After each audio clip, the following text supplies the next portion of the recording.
Ia adalah perempuan yang lahir di Jakarta Utara, aktif di tahun pertama IPB sebagai Ketua Umum Eksekutif Ormawa PKU. Kemudian melanjutkan pengalamannya menjadi Ketua Divisi Relasi MPKMB IPB 59, Ketua Pelaksana Abdi Daya Ormawa, Ketua Pelaksana Agri Simponi IPB, hingga sukses mengenalkan ilmu dan teknologi kelautan sebagai Duta IPB University Batch ke-9. Oleh karena itu, mari kita sambut yang meriah moderator kita, Igusti Alia Divana.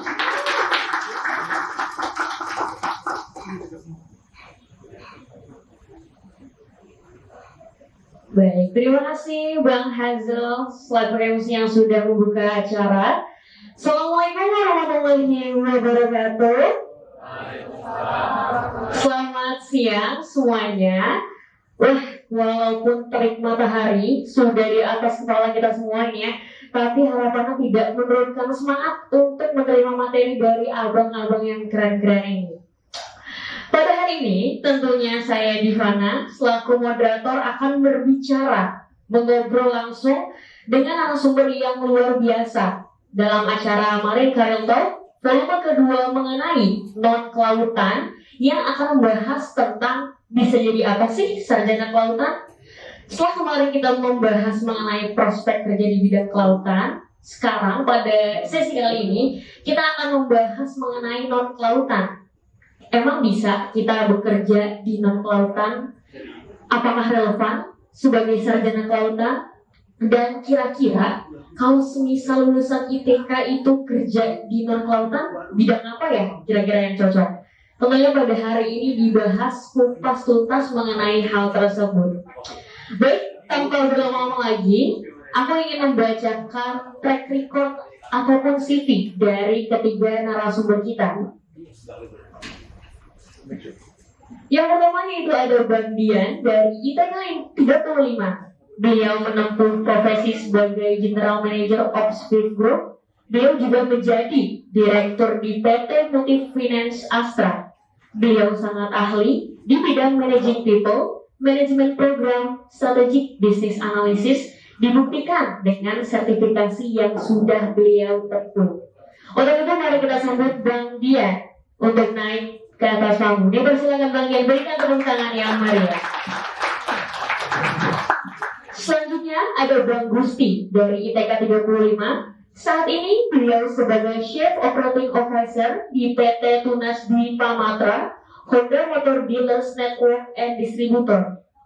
Beliau juga pernah menempuh sebagai Consumer Financing Division Head di PT Bank Mega Syariah dan pernah menduduki jabatan Used Bike Senior Manager di PT World Finance Tbk Jakarta. Untuk itu berikan tepuk tangan yang meriah untuk Bang Gusti. Dipersilakan Bang. Narasumber terakhir yang tak kalah keren adalah Bang Robert Sihombing dari ITK 38. Sekarang beliau menjadi co-founder Wisdom Crowd dan seorang influencer serta memiliki digital agency. Pernah bekerja di Trans TV, Trans 7, CNN dan menjadi FP Sales SCTV Indosiar. Beliau pada saat menjadi seorang mahasiswa pernah mengikuti FBC, Paskibraka Jakarta Selatan, protokol upacara kemerdekaan Istana Negara, Abang None Kepulauan Seribu, dan juga merupakan mahasiswa lulusan terbaik jurusan ITK. Mari kita sambut yang meriah kepada Bang Robert Sihombing. Baik, terima kasih banyak Bang Dian, Bang Robert, dan juga Bang Gusti sudah hadir pada hari ini. Bagaimana kabarnya hari ini, abang-abang semua? Alhamdulillah baik. Sudah siap ya Bang ya memberikan insight kepada teman-teman ITK semua? Baik, siap. Baik Bang, mungkin di awal ada beberapa pertanyaan gitu Bang dari teman-teman dan juga aku penasaran gitu, pertanyaan secara umum. Kenapa sih abang semua gitu ya dulu pengen masuk IPB, terkhususnya dari Departemen Ilmu dan Teknologi Kelautan? Mungkin boleh di awal Bang Gusti jawab.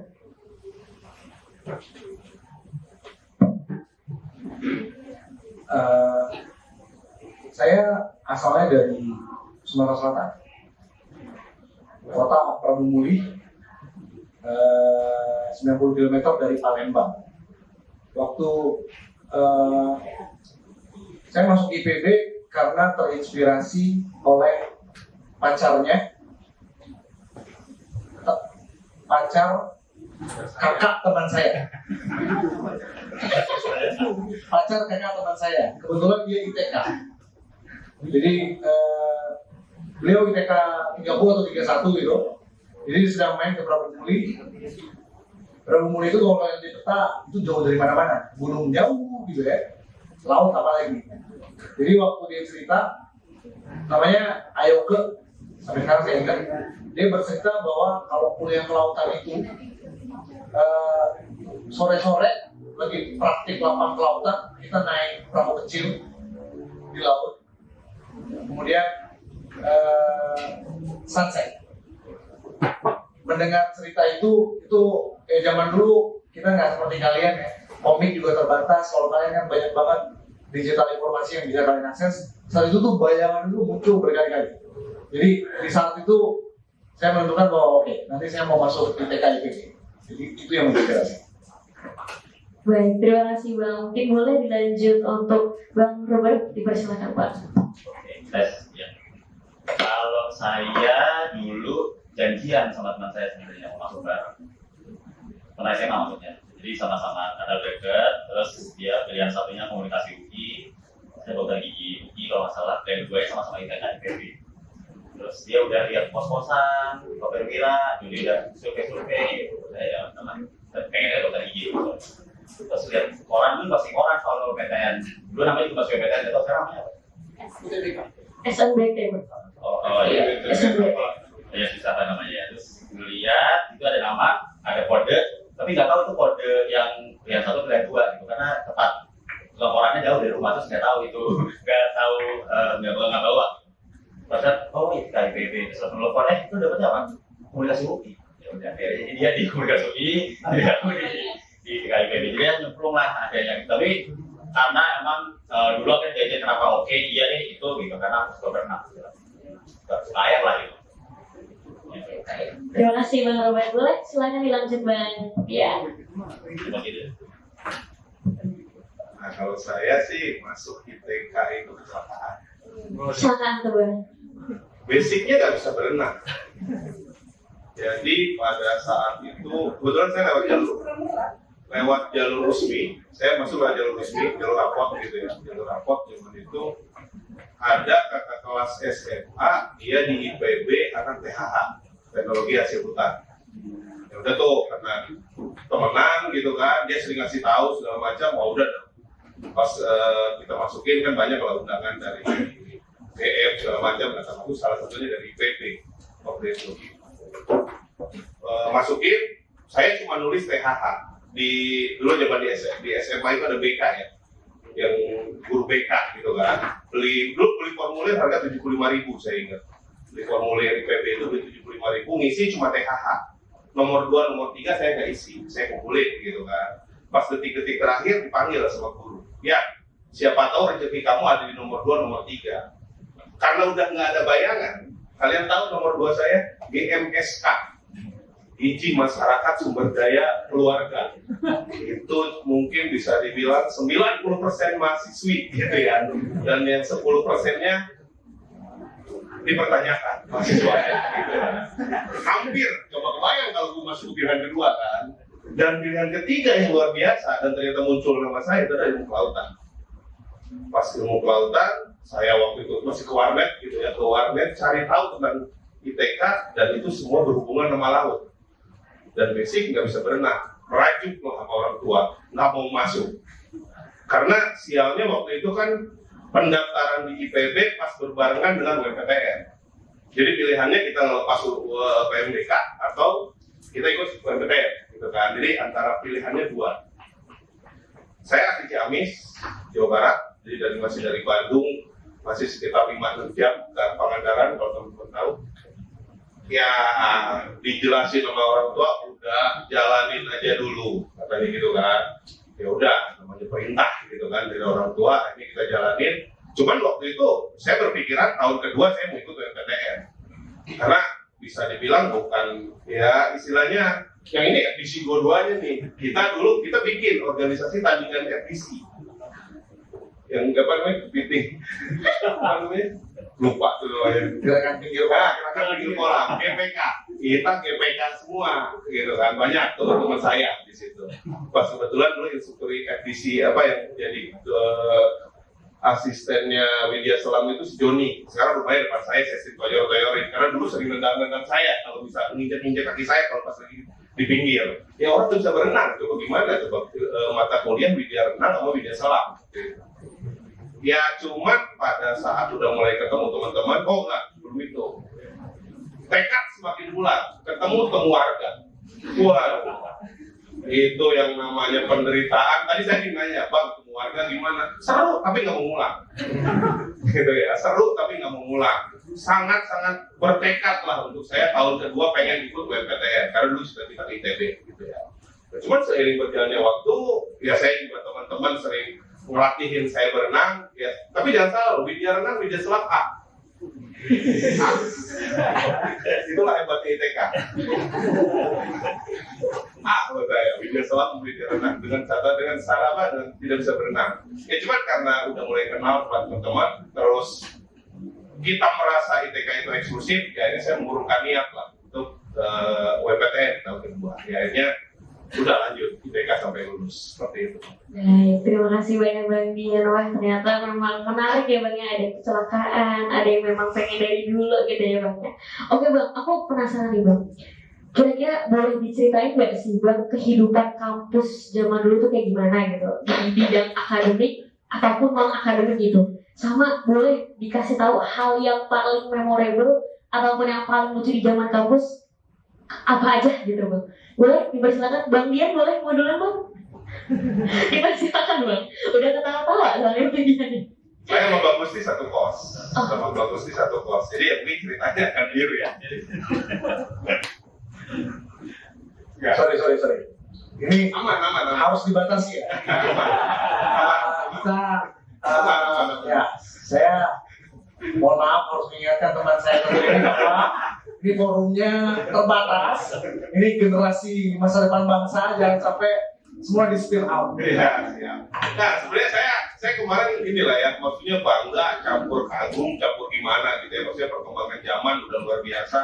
Anak-anak muda sekarang menurut saya udah luar biasa gitu kan. Kemarin kolom 1 kan kebetulan saya mewakili Bang Gusti untuk ngasih speech kemarin. Nah saya dengar pertanyaan-pertanyaan dari teman-teman yang ada udah pengen S2 sampai dari tingkat 3 aja udah dipersiapkan gitu kan, luar biasa gitu ya. Karena jujur aja kehidupan kampus kita itu monoton. Kita cuma tahu Ayaka, game online zaman itu, Ayaka yang sekarang dipanggil Telkom. Itulah home base-nya kita dari pagi sampai malam. 1 kali 24 jam, kali 7 hari, kali 30 hari selama sebulan. Kita adanya di situ. Gitu kan. Dulu kita memang ngekos bareng-bareng dari mulai tingkat 1, kebetulan saya cuma beda. Saya tingkat 2, baru tingkat 3 baru Pak Gusti. Tingkat 2 saya masih ada anak ITK juga, tingkat 3 barulah kita ngekos di K8 di IPB Sindang Barang. Kita sewa rumah di IPB Sindang Barang, isi penghuni asli 5, kalau malam 30 orang. Kadang-kadang kita penghuni asli kalau telat pulang nggak dapat kasur, gitu ya, tidur di mana aja. Karena yang PGT, penghuni gelap tetap istilah kita, PGT-nya terlalu banyak gitu kan. Kalau tidak kita pindah ke masih di Sindang Barang sampai lulus gitu. Ya, jadi kalau misalkan kehidupan kampus sih ya luar biasa sih. Ya kita cuma tahunya gaplek, main Counter Strike, main Football Manager, cuma gitu-gitu aja. Ya main PlayStation. Itu aja sih kalau kehidupan kampus. Pokoknya jangan ditiru sebenarnya gitu ya. Karena kita dulu nyari duit cuma main ke game online. Ngadu di sana, menang, dapat makan. Rasanya gitu. Itu adalah kurang lebih pekerjaan kita selama di kuliahan. Kalau ngelihat ada yang paling menarik, paling kocak sih ada satu saya ingat banget. Dulu mata kuliah Indraja. Bukan. Banyak itu. Pakai sekali. Ikhtiologi. Ikhtiologi. Kita kan satu kosan nih semua. Kita udah rencana. Oh kalau nyontek sih biasa buat kita. Nyontek kita biasa. Jadi kita udah bagi-bagi bab. Kan itu najis haram jadah. Ya kan, dan itu 4 SKS. Jadi kita masing-masing bab lah kita belajar. Udah dibagi-bagi nih, ntar kita udah janjian duduknya barengan, segala macam. Waktu itu saya ingat banget saya tentang makanan. Gue lupa lu bagaimana Pak itu sistem darah. Nah ternyata sial gitu ya udah di kayaknya udah di asdos itu udah melihat ada gelagat aneh-aneh gitu kan. Akhirnya duduk berdasarkan NRP. Jadi kita mencar di mana-mana. Jadi yang bisa kita jawab apa yang kita baca doang. Kita bengong aja ngeliatin orang anjir jauh gitu kan. Ya itu. Tapi ya alhamdulillah juga sih. Ya itu jadi maksudnya memang jangan ditiru, itu adalah 10 menit kita pekerjaan kita kelakuan nggak bagus kita di zaman kuliah. Jadi dulu yang namanya puasa itu tuh cepat, karena malam kita di IAK sampai sahur, pulang sahur tidur, menjelang maghrib buka IAK lagi gitu kan, seperti itu. Mungkin itu yang dari saya. Oke, makasih Bang Dian atas pengalamannya. Boleh lanjut Bang Robert? Boleh cerita gitu Bang, silakan. Kalau saya dulu kebanyakan jadi juniornya Bang Tohing di FDC. Jadi kebanyakan dulu FDC-nya daripada kuliahnya. Kebetulan. Pokoknya cabut kuliah sering banget gara-gara FDC aja. Agak garis keras dulu pas di FDC atau so? 17. Gue 19 berbeda 2 angkatan. Cuma pengurusannya angkatannya Bang Tohing, dan itu kayaknya lagi angkatan dia tuh garis keras juga lah gitu ya visinya. Iya nggak sih? Yang Bang Bimil tuh? Iya kan, yang atas Bimil tuh kayaknya cukup aktif gitu. FDC-nya tuh sangat berbobot gitu. Jadinya yang kena angkatan saya di FDC 19. FDC-nya kayaknya FDC dulu. Makan siang di FDC, tidur siang di FDC gitu.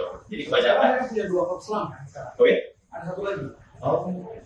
Jadi tidak hanya FDC. Oh tidak ada. Ya kalau dulu FDC salah satunya aja karena kayak tadi Bang Bot bilang, kayak eksklusif lah gitu. Terus aku sering sampai kuliah. Tapi kalau tadi ngomong ideologi, kebetulan saya juga asistennya. Ideologi. Variasinya dulu yang pas bagian itu rangka ikan ya. Gitu ya. Yang ngebedah ikan. Tangannya sampai kena formalin berhari-hari gitu ya. Ya beberapa mata kuliah jadi asisten biologi ekologi sih Ekologi laut tropis. PDB masih persamaan diferensial biasa. Ada yang integralan gitu. Ada gitu. Kuantitatif kalau di kita sekarang. Itulah. Tapi kebanyakan organisasi sih dulu kebetulan dibandingin belajarnya sih kayak. Dulu rasanya sih kayak gitu ya, cabut, gue berusaha FDC jalan-jalan cabut gitu, tapi nggak kuliah. Tapi jangan contoh juga kalau itu. Tapi nanti ada sesinya juga mungkin ya. Ternyata berorganisasi di kuliah itu sangat berpengaruh di pekerjaan saat ini. Oke, terima kasih banyak Bang Robert atas jawabannya. Dari Bang Gusti mau nambahin Bang? Silakan Bang. Oke. Ini kan ada 3 orang kan. Secara profil itu saya sama Bang Dian satu angkatan. 35 itu tahun 98. Bang Robert 38 ya. 2001. Yang 2 ini, saya nggak tahu kalau kalian kan. 2 ini mewakili makhluk cerdas saya itu kan. Jadi kalau tadi IPK itu mahasiswa terbaik, jadi kayak Bang Dian tadi kan, dia punya kan satu kosan dari hafal, dia punya kekuatan super gitu, dimana dia bisa nggak belajar tapi nilainya bagus. Separah-parahnya kita mata kuliah ideologi, dia tetap dapat A tuh. Padahal dia nggak belajar yang lain, dapat A. Jadi memang nih 2 orang bawaannya cerdas. Saya beda. Jadi bukan bodoh ya, saya cukup. Kalau ada hal yang paling membanggakan buat saya masuk ITK itu selain diterima di ITK IPB, yang pertama, saya adalah orang pertama rekrutannya ITK yang bisa membawa ITK memenangkan Porikan basket. Bertahun-tahun ini ada apa? Jadi kalau misalnya genre-nya zaman dulu, kalau buat mbak-mbaknya, tingkat kekerenan itu apa namanya ya? Gak kayak sekarang. Kalau sekarang luas banget dimensinya, berarti nomor 1 banyak. Lu keren digital, lu keren follower banyak. Kalau dulu mah enggak. Kalau kiri sama-sama kiri kan kita mahasiswa ngumpul sama-sama. Jadi kalau lu jago basket, lu punya satu nilai poin di mata mahasiswi. Yang lain IPK belum, IPK itu ternyata waktu lulus baru ketahuan. Jadi masa yang menyenangkan buat saya itu. Terus berikutnya adalah selama kuliah saya juga bukan termasuk orang yang organisatoris banget. Satu-satunya organisasi yang saya ikut secara aktif itu Himiteka. Karena kebetulan dulu bareng Bang Awis almarhum, beliau ketua Himiteka, dulu sekretaris diminta organisasi, itu satu. Dan yang kedua FDC. Beda dengan Bang Obed, saya tidak terlalu suka dikekang. Karena FDC itu kayak seni militer yang mana itu, jadi saya termasuk orang yang anti pengekangan. Jadi kalau misalnya banyak berontak-berontak kayak masih buat. Jadi ngasih tahu ke kalian bahwa kalau sebagian dari kalian ada profil yang anak pintar seperti yang di sini gitu ya, ada juga yang renegade, yang rebel-rebel dikit-dikit lah seperti gua. Dan itu cara kami menikmati masa kuliah pada saat itu, dan semua indah kok. Karena pada akhirnya pada saat ngumpul kita ngobrol sedikit aja sama Obed, udah lama gak ketemu, tapi begitu merecall kembali, atau tadi saya ngingetin dia, oke, jangan semua dibuka karena ada banyak hal-hal lucu, indah, memorable. Dimana pasti shit banget lah. Oke, terima kasih banyak. Tepuk tangan buat abang-abang kita. Wow, ternyata pengalaman kuliah sangat beragam gitu ya teman-teman. Baik Bang, aku penasaran nih Bang. Sekarang kan dari abang-abang semua itu bisa dibilang bekerja di bidang non-kelautan ya Bang ya, gitu. Ada apa yang membuat para abang-abang ini menjadi bekerja di bidang non-kelautan gitu Bang? Mungkin dari teman-teman juga penasaran gitu. Dipersilakan Bang. Boleh dari Bang Robert terlebih dahulu gitu. Oke, kalau saya jadi ada dosen MBA saya, almarhum Bu Mujizat Kawaru, atau masih ketemu nggak? Udah nggak ketemu ya. Itu dosen MBA saya. Jadi dulu sama kayak Bang Tori ini, sama kayak Bang Tori juga ya. Maksudnya kuliah, terus abis itu masih idealis pengen ada di jalur kelautan lah. Apa tuh yang Bang Tori ikutan kan? Yang ke Jerman tuh? DAD ya? Masih ada nggak sih? Beasiswa kesian Ya, DAD. Ya, itu Bang Awis udah pesen banget. Dia tuh harus ikut ya. Dan gue juga kayaknya, wah pasti gue ikut lah. Mungkin gak ikut. Udah tahu lah patternnya, kuliah, FDC, terus mau gitu lah, mau itu beasiswa ke Jerman, S2, bla bla gitu. Terus pas lagi bimbingan sama almarhum Bu Ijat, kebetulan waktu itu udah semester, pokoknya udah semester terakhir, terima di Telkomsel. Jadi kayak honorer lah ya, honorer Telkomsel. Terus saya bilang, Bu, saya terima nih di Telkomsel, tapi saya bentrok sama si yang mau DAD di Jerman. Gimana ya gue enaknya ya? Nah, suggest dari seorang dosen pembimbing, oh ya udah kerja aja dulu. Gak semua cari kerja itu nggak gampang loh, Bet. Di dunia, saya habis kuliah tuh nggak segampang itu gitu. Apa kamu ambil aja dulu? Oke deh, mungkin ntar kalau emang bisa pasti bisa diselingin sama si DAD. Kebetulan dulu lulus 3,5, jadi semester 7 udah gak ada apa-apa. Cuma 11 kan? Enggak, lebih ke males kuliah lama-lama gitu kan jadinya. Terus udah kan Jakarta kan misalnya di Kuningan, jadi pulang balik sambil skripsi. Terus dia bilang gitu, ya udah aku ambil jadinya. Udah deh. Dari situ udah jeblos tuh, udah masuk di Telkomsel.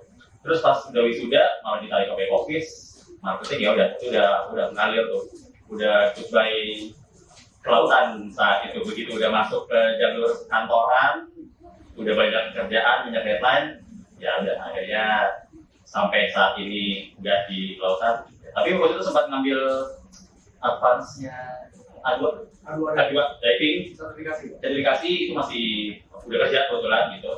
Itu masih kayak berharap ya kebalik ya gitu, sosok gitu. Karena tadi di Bogor waktu itu masih sama FDC juga kebetulan. Tapi kayaknya kalau udah terlalu dalam kerja, udah terlalu banyak kerjaan, deadline, ya udah akhirnya balik ke kerjaan biasa. Gitu. Terima kasih Bang Robert atas jawabannya. Bang Gusti nambahin Pak. Oke. Waktu tingkat 1, ini 3 bulan lalu lah, tiba-tiba saya dikontak sama bapak saya. Bilang ini ada dokumen lu nih di gudang lama. Gue kirim ya ke Jakarta. Dikirim dong ke Jakarta. Yang buka anak saya tahun ini kuliah.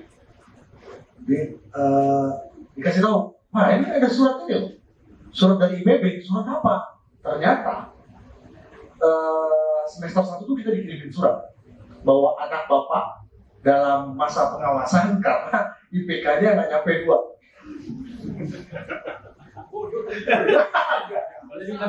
Enggak. Terus berjalan waktu saya menargetkan, karena zaman itu kerja itu harus minimal IPK 2,75. Tapi saya target 3, saya lulus IPK 3,7. Sorry, 3,07. Mas. 3,07. Saya termasuk cepat kuliahnya karena saya pandai sekali. Ini juga mungkin skill hidup yang kalian harus pelajari. Saya pandai sekali mengidentifikasi mana kira-kira mata kuliah yang akan gampang dapat A.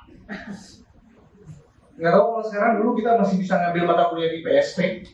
Tingkah laku ikan saya ngambil 2 kali. Tingkah laku ikan, terus ada tingkah laku ikan apa? Advance tuh 4 SKS. Jadi bisa membantu menaikkan IPK. Saya ingin sekali bekerja di bidang kelautan karena memang dari awal kan ingin kelautan. Saya mengincar NGO internasional. Pada itu ada WWF, kemudian waktu itu ini cerita tadi ke Pak Obed di dalam, ada namanya WCS. Sekarang masih ada WCS. Saya berani ngomong sebut nama langsung karena nggak ada orang-orangnya. Saya yakin banget waktu itu interview pakai bahasa Inggris. Terus ada assessment-nya. Saya yakin saya bisa jawab. Karena bersamaan dengan itu, sebelumnya saya udah ikut tes Lembaga Antariksa dan Penerbangan Indonesia. Saya lulus. Tapi sayangnya yang WCS, saya nggak lulus. Jadi ada kekecewaan mendalam sebenarnya. Kenapa aku nggak lulus? Yang diterima teman gue juga. Yang ngomong Inggrisnya kayaknya enggak deh. Terus kalau ngomongin pintar, ya nggak pintar-pintar banget juga gitu. Jadi ada kekecewaan pada saat itu. Ngapain lah? Di Lembaga Antariksa Penerbangan sudah diterima, sudah pegang, tapi honorer, gajinya kecil.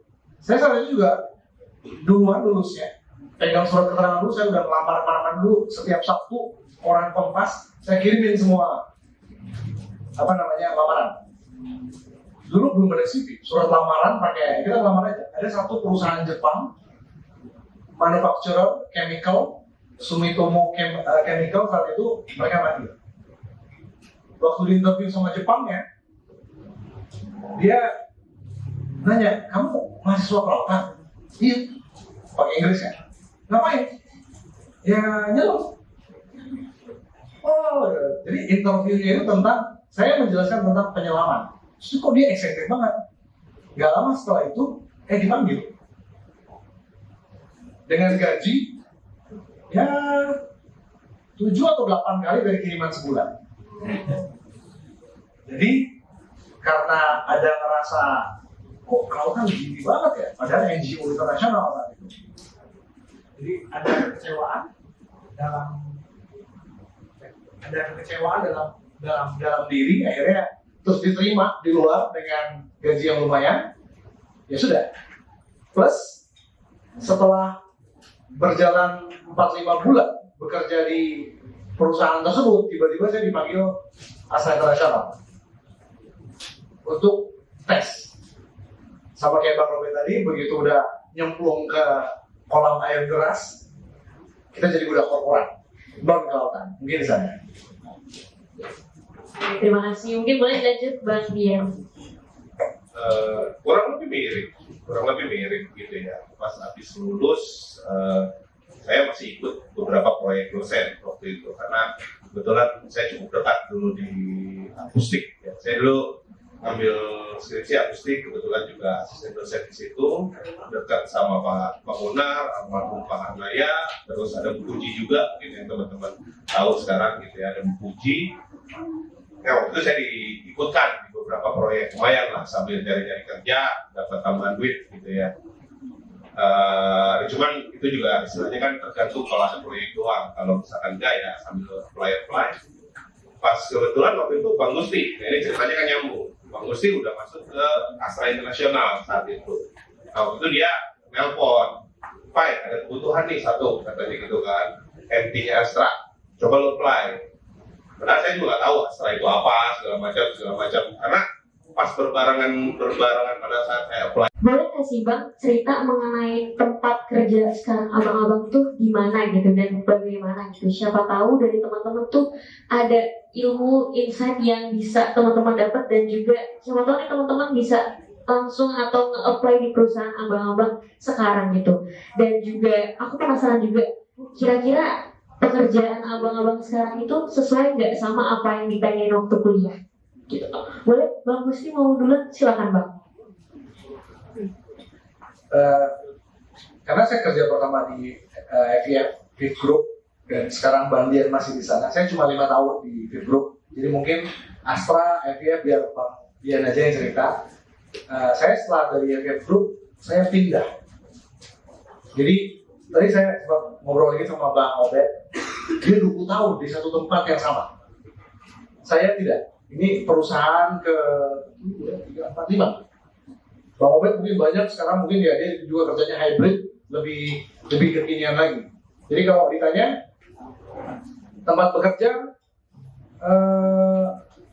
saya sebagai lulusan Astra dan sampai sekarang pun saya selalu menyarankan kepada siapapun, anaknya teman, mahasiswa semua, kalau kalian mau bekerja masuk ke perusahaan besar di Indonesia, dan jangan pernah tidak masuk jalur manajemen training atau manajemen development program. Kenapa? Karena saya sama Bang Dian merasakan itu. Sesuai nggak dengan apa yang didapat di kuliahan? 99%. Tidak sesuai. Kalau ada ilmu, dan kebetulan waktu, saya kan nggak terlalu serius kan kalau profilnya tadi. Waktu mata kuliah statistik, saya serius kuliah. Karena nggak bisa nyontek. Terus Bang Dian itu NRP-nya berapa? 15. Dia 15, saya 68. Jadi kalau mau deketan tuh jauh, nggak bisa dibantu nyontek. Jadi saya belajar. Cuma itu yang kepake di dunia kerja. Sisanya, kayak Bang Obed bilang tadi, di organisasi, waktu saya pernah jadi kepala labnya biologi laut. Jadi kalau mereka punya backingnya, terahnya Bu Ijat, akustik, saya biologi laut. Satu-satunya mungkin mata kuliah yang saya lumayan bagus. Di sana kita belajar organisasi, IMITK, FDC, dan tadi sadar nggak sadar nih, yang didapat di mata kuliah itu cuma kecil banget yang dipakai. Tapi metodenya IPB, karena saya pernah dari financial industry itu pernah ke bank. Saya masuk ke bank syariah terakhir sebelum Indonesia sekarang. Itu pernah masanya waktu saya di bank syariah. Di semua bank syariah tidak ada satupun bank yang tidak ada direkturnya orang IPB.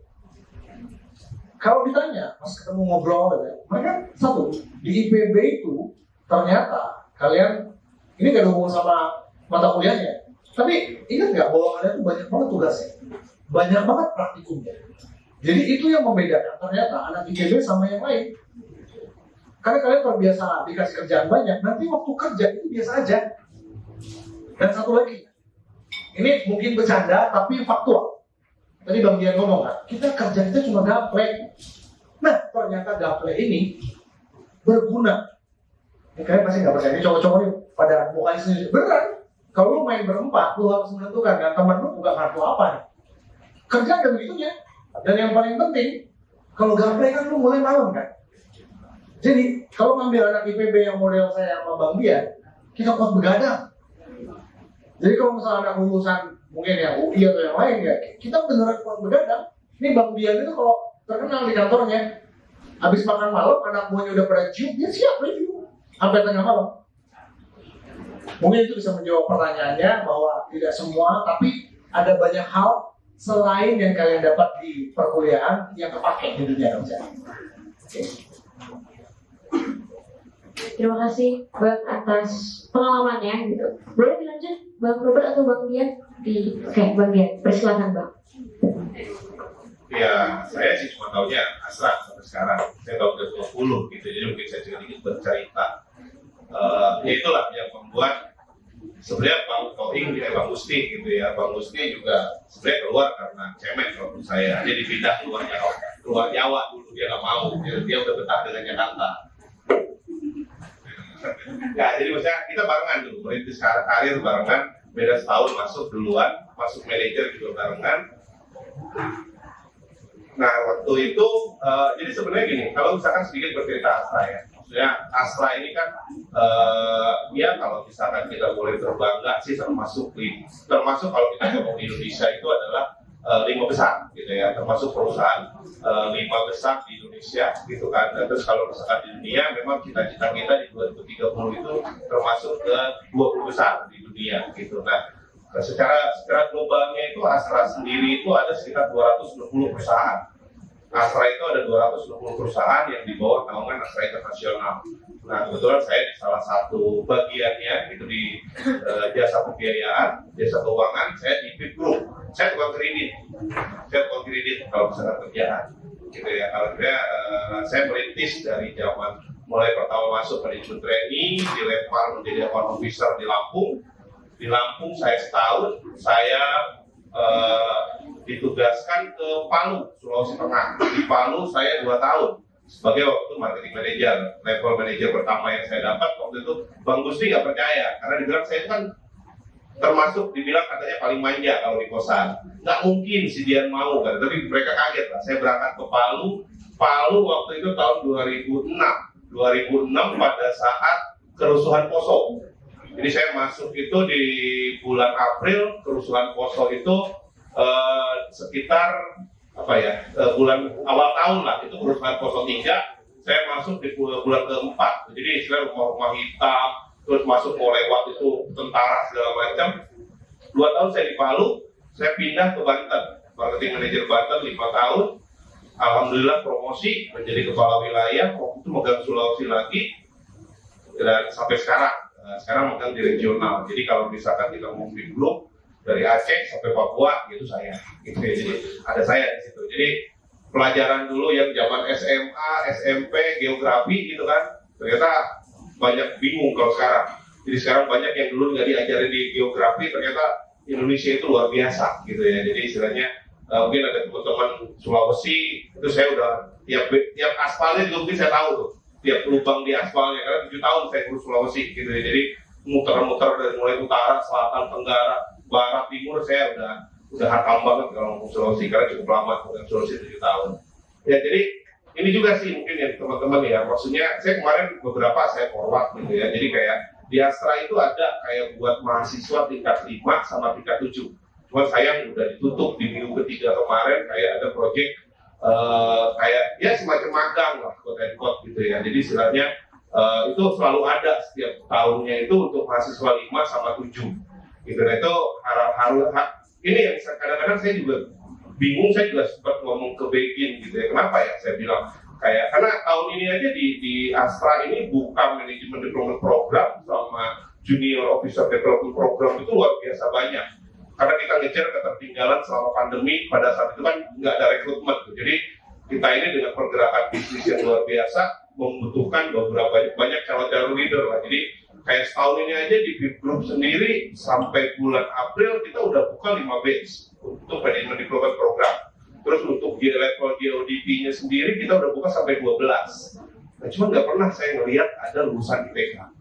Kayak kemarin saya masuk ngasih speech untuk yang MVP terakhir, yang MVP 5 di tahun ini, anak IPB ada 4. Ada anak fisika, anak ekonomi, terus anak pertanian 2. Tapi nggak ada anak IPK. Saya bilang apakah yang memang tidak menjadi prioritas, tidak menjadi hal yang ini, cuman menurut saya sih sayang gitu ya, karena tadi Astra sendiri merupakan perusahaan yang ya mungkin layak lah untuk mencoba seperti itu. Oke itu. Oke, baik, terima kasih banyak Bang. Boleh dilanjut Bang. Oke, kalau ini balik ke Bang Opet ya. Kalau ini berdedikasi pada sebuah perusahaan, kalau saya udah pindahnya banyak banget, banyak perusahaan. Yang pertama masuk Telkomsel, dulu tuh pas udah semester 7, yang belum wisuda tapi udah lulus. Ini jadi anak jaganya Telkomsel. Jadi kalau dulu kartu halo itu dijualnya sama nggak bisa mesti ke Grab hari dulu kalau mau beli kartu halo, atau ada yang jualan di corporate atau di mall, itu saya pernah lakuin. Terus habis itu marketing supportnya Telkomsel. Dulu di depan kampus ada, di depan yang gedung IPK, terus sebelah kanan ada wall climbing atau sekarang masih ada bangga. Dulu bisa diverifikasi UAS, nah itu juga salah satunya saya pernah kerjain. Dalam misalnya 1,5 tahun, terus gak diangkat jadi karyawan tetap karena cuma jadi kayak ya statusnya masih kayak anak jaga, cuma kerjanya back office, jadi kerjanya di pagi sampai malam gitu ya, cuma ya salary-nya segitu aja, ya 1,5 juta ya. Terus kayaknya saya ini waktunya dipakai buat dibuang cuma buat itu, mendingan cari kerjaan benar. Terus kerjaan berikutnya sangat-sangat jauh berbeda. Jadi ada temannya teman nawarin, dia bilang dulu kan belum nikah ya. Terus dia bisa keluar kota nih jalan-jalan. Terus saya masuk ke jalan-jalan. Jadi wah menarik nih kayaknya nih. Kerjanya namanya nutrition representative. Tadi nggak tahu terus informasi. Udah ikut aja training. Terus kayak belajar biologi gitu tentang perusahaan di Johnson. Jadi susu formula. Belajar. Nah isinya anak Brawijaya, anak UGM. Jadi kita kayak wah berarti selevel dong dia gitu. Maksudnya karena kan bukan tinggi negeri bagus-bagus gitu ya, ada USU gitu. Terus itu pas training juga wah dapat peringkat 1, gak senang gitu. Tempatin mana hampir di Palu tuh hampir di Palu gak jadi. Akhirnya ke Batam. Tapi sebelum ke Batam katanya kamu join visit dulu ya sama yang di Jakarta. Jadi dia pas ke Batam gak kaget. Dia visitnya kemana? Ke Medistra. Ada rumah sakit Medistra di dekat. Pas datang masuk janjian sama orang Jakarta di situ. Wah ya kayak pakai dasi ya ini di rumah sakit. Ini orang kok pasien pakai dasi? Ngapain sih rapi-rapi banget gitu. Wah ngerti tuh gitu dah. Terus loh, gue tanya kak, kok ini mereka banyak banget sih di sini siang-siang orang pakai dasi? Ngapain sih? Oh itu sama kayak kita, tapi dia jualan obat. Udah mati, wah anjing, berarti gue sales obat dong. Saat itu kayak gitu, wah gue kerjanya sales obat. Jadi pada saat keterima, nggak tahu kalau kerja itu adalah medrep namanya. Terus present, dia pasti ke bidan. Jadi kalau bidan itu susu formula buat baby, buat bayi, infant, bidan formula, terus dia present bidan. Terus, nah tapi ini berguna dari PB adalah dan dari TK. Mentalnya itu mental baja. Jadi walaupun kayak kan tadinya ngantor di Telkomsel, perusahaan besar, punya meja sendiri, telepon sendiri, dia panggil orang, minta sponsor gitu ya. Terus lebih jadi ibaratnya kayak diturun kasta gitu ya. Tapi mikir, ini juga kerjaan halal ya. Masa masih gini aja cemen sih, masa mau resign? Kerja aja belum, kirim ke Batam juga belum gitu.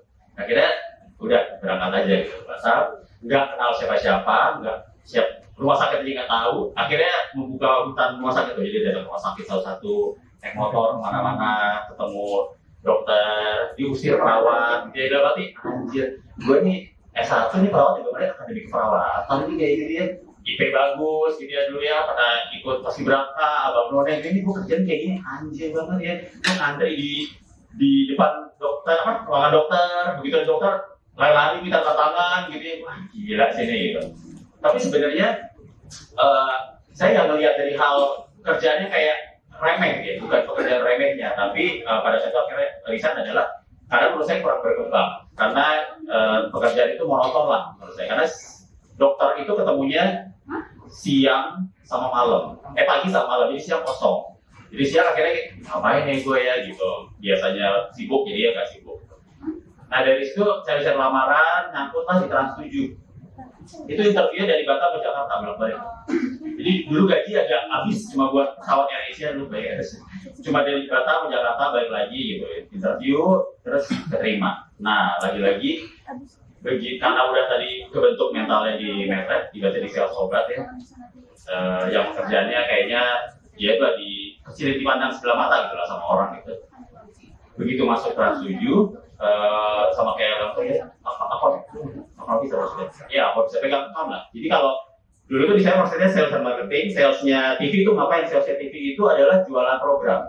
Jadi semakin banyak iklan yang teman-teman nonton di TV, itu adalah hasil kerjanya teman-teman sales di TV. TV manapun gitu. YouTube juga gitu. Sekarang semua media, platform, kalau lihat teman-teman banyak melihat iklan, yaitu kerjaan anak salesnya itu maksudnya saya. Terus begitu masuk, base-nya ada barang, ada anak UPK, ada anak lulusan Australia, saya di PB. Terus orang juga nggak tahu IPK apaan gitu. Nah, tapi ini lagi-lagi beda-beda kita tuh mentalnya kadang ayo.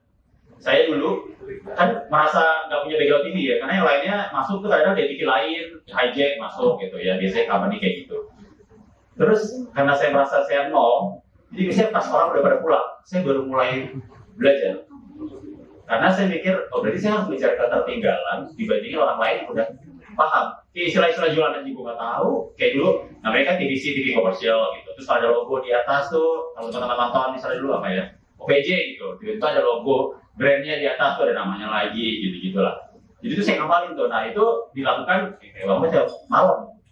Orang udah pulang, karena kalau pagi sampai siang kita hektik tuh, udah hektik banyak kerjaan, nggak sempat membekali diri lah, nggak usah belajar lah gitu. Akhirnya kita belajar habis dari jam kerja atau office hour sampai tengah malam, dan kita besok paginya udah di kantor lagi. Nah itu benar, itu kata Bang Toing benar, itu kita udah sangat-sangat biasa lah ini. Nah walhasil karena mentalnya ya dididikan abang-abang ini setahun jadi officer lah jadinya, namanya AE di sana, akun eksekutif. Terus di assess jadi sales group head di sana gitu ya, which is ternyata katanya nggak pernah ada umur kerja secepat itulah gitu. Karena mungkin dulunya di sales susu itu kali ya, kayak kerjaannya susah banget, terus begitu masuk ini kerjaan gampang banget ya. Cuma kemana-mana pakai supir, ada driver. Kalau dulu kan motor, pakai supir, terus AC gitu. Jadi merasa kayak ini pekerjaannya sangat mudah. Bertahan 11 tahun di Trans TV, Trans 7, terakhir di VP Sales, Vice President Sales Trans TV Trans 7, terus di hijack ke SCTV Indonesia. Tapi sebelumnya karena itu kompetitor akhirnya nggak bisa langsung ke TV. Dulu masih ada BlackBerry Messenger, kalau teman-teman masih pernah tahu itu kan BlackBerry Messenger kayak apa. Terus ke video.com dulu, ke kapan lagi, Liputan 6, itu satu grup semua, karena udah di akuisisi sama grupnya SCTV Indonesia. Terus akhirnya masuk ke SCTV Indonesia, bertahan 2 tahun di situ. Dunia TV itu nggak ada jam kerjanya. Kenapa nggak ada jam kerjanya? Karena TV-nya nyala terus. Jadi berarti barang jualan lo ada terus tuh di situ gitu. Kalau FMCG, kalau makanan di supermarket, kan supermarketnya tutup. Kalau udah tutup ya udah nggak ada transaksi kan. Gitu. Cuma kalau TV itu, kalau misalnya kayak dulu 4 Mata tuh tayangnya baru start jam 10 malam. Ya, 4 Mata jam 10 malam. Nah itu jam 10 malam, kita baru supervisi, tuh kliennya baru datang. Karena pada saat live kita harus ada di situ. Make sure apakah benefit yang di atas gajinya Tupul itu benar, nggak kebalik, logonya sesuai, nggak gepeng gitu. Terus materi-materi yang akan keluar di iklan benar semua, cek ke control room, logonya benar apa enggak. Nah itu mesti di make sure semua. Kliennya boleh duduk di depannya, kan ada kalau 4 Mata dulu, boleh duduk tuh ada studionya. Kaosnya udah benar apa belum, ya gitu. Ya itu start jam 10 malam. Jadi nggak ada jam kerjanya. Tapi ya itu lagi-lagi kita udah sangat terbiasa dengan yang lainnya ngantuk, yang lainnya capek bener. Kalau kita kayak udah biasa aja, besok pagi datang lagi udah biasa lagi. Kebetulan saya sama Bang Toing pernah ada di satu holding company yang sama di Tendean. Di waktu saya transisi di Trans 7, kebetulan di Bank Mega Syariah, kita di satu holding lah, sama-sama yang punya sama pakai Tanjung. Jadi karena didikannya yang punya sama, jadi didikannya sama, artinya sama mengikuti si bapak itu gitu. Yang baru mulai mikir jam 11, jam 10, karena digilir tuh, karena Pak CT itu punya banyak perusahaan. Nah dia menggilir, misalnya jam 9, Pak Mega selesai. Nah tapi kita setuju dapatnya jam 10, jam 11. Saya pernah dulu meeting sales sama Pak CT pas puasa kalau nggak salah. Selesai pas sahur. Jadi mulainya jam 2 kalau nggak salah, selesai bahas umur pas sahur. Besok pagi ya kantor lagi, biasa lagi. Nah terakhir udah selesai di SCTV sosial, terus karena emang udah backgroundnya 13 tahun di media, udah banyak klien. Sekarang saya build usaha sendiri, digital and influencer agency, karena kliennya sama aja. Yang dulu beriklan di TV, sekarang beriklannya di Instagram, di TikTok, di YouTube gitu. Kalau teman-teman lihat IG banyak iklannya, di YouTube banyak iklannya, di Didi Corbusier mejanya penuh banget brand gitu ya. Terus ya itu kerjaan kita gitu. Oke, baik, terima kasih banyak. Saya ingin tepuk tangan buat para abang-abang yang sudah memberikan mengenai sayang banget kalau masuk ITK tapi nggak kerja di bidang kelautan gitu. Nah, menurut abang-abang sekalian tuh gimana sih terhadap stigma tersebut kayak gitu? Mungkin mulai dari Bang Gusti, Bang. Dipersilakan, Bang.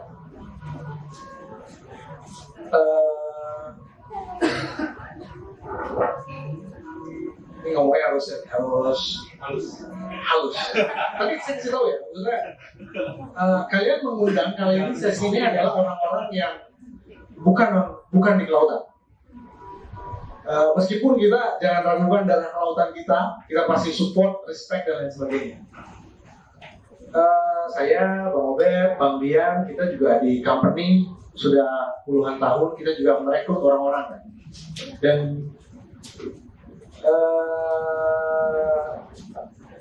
unfortunately, ini fakta brutal ya. Tolong dicerna dengan baik-baik.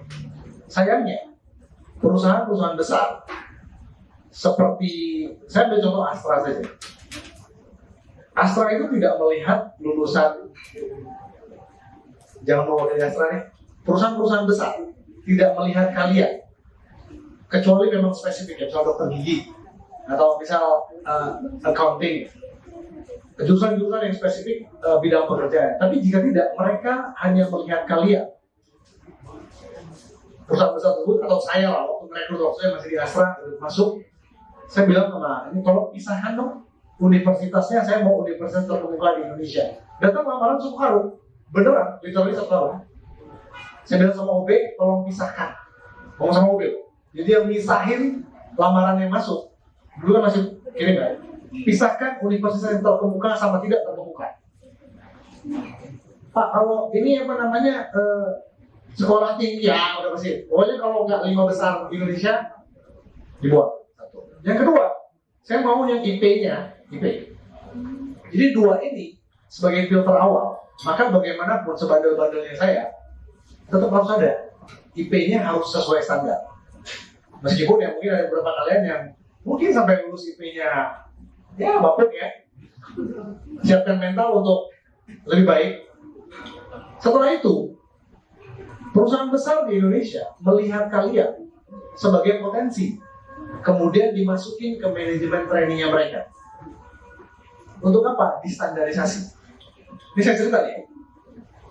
Hidupku santai, penuh ceria, dan kunikmati. Itu di buku TW saya. Moto hidup. Hidupku santai, penuh ceria, dan kunikmati. Itu begitu masuk ke ini, ke manajemen training Astra, hari pertama diajarin. Kalau kalian punya buku namanya Seven Habits ya, oke. Ditanya, end of your mind apa? Hah? End of your mind gitu. Mungkin kalian sekarang udah anak-anak zaman sekarang udah paham. Dulu, enggak ngerti. Maka kita disesuaikan, diajari. Jadi boro-boro kalau kalian ngomong bahwa stigma bang kalau keluar ke lautan ya, saya nggak tahu pendapatnya Bang Obed sama Bang Dia. Industri di luar sana melihat kalian itu sebagai komoditas. Kalian yang harus munculkan keunggulan kalian apa? Minimal universitas terkemuka di Indonesia, IPB, ya. IPK itu masing-masing kalian. Karena kan gini, lihat ya, nggak semua orang bisa masuk IPB kan? Di IPB pun, di IPK pun, nggak semua orang bisa dapat IPK 3,4, 3,5 mungkin gitu. Karena itu kan benar-benar hasil kerja keras kalian. Setelah dari sana, baru tuh masuk mesin produksi. Saya melihat, tadi kita sempat ngobrol, ini kan di 35 one of the best, 38 one of the best. Ada yang lebih nilainya lebih bagus dari Bang Bian, namanya Bang Surya. Kumlot? Enggak, ada tuh. Zaman itu kita nggak di kumlot, 10 tahun tuh nggak ada IPK IPB yang kumlot. Saya nggak tahu kalian. S2 Australia, S3, kemudian dibalik masuk ke industri hospitality, hotel. Jadi kalau ngomongin masalah stigma, sampai saat ini pun saya menyarankan teman-teman untuk cari ini. Memang idealisme satu hal, tapi kadang-kadang kalau saya bilang, setiap orang tuh punya harganya. Kayak saya tadi begitu ditawarin, dari kiriman sebulan dapat 5-6 kali lebih banyak. Waduh, dengan traktir temen dong, main game online.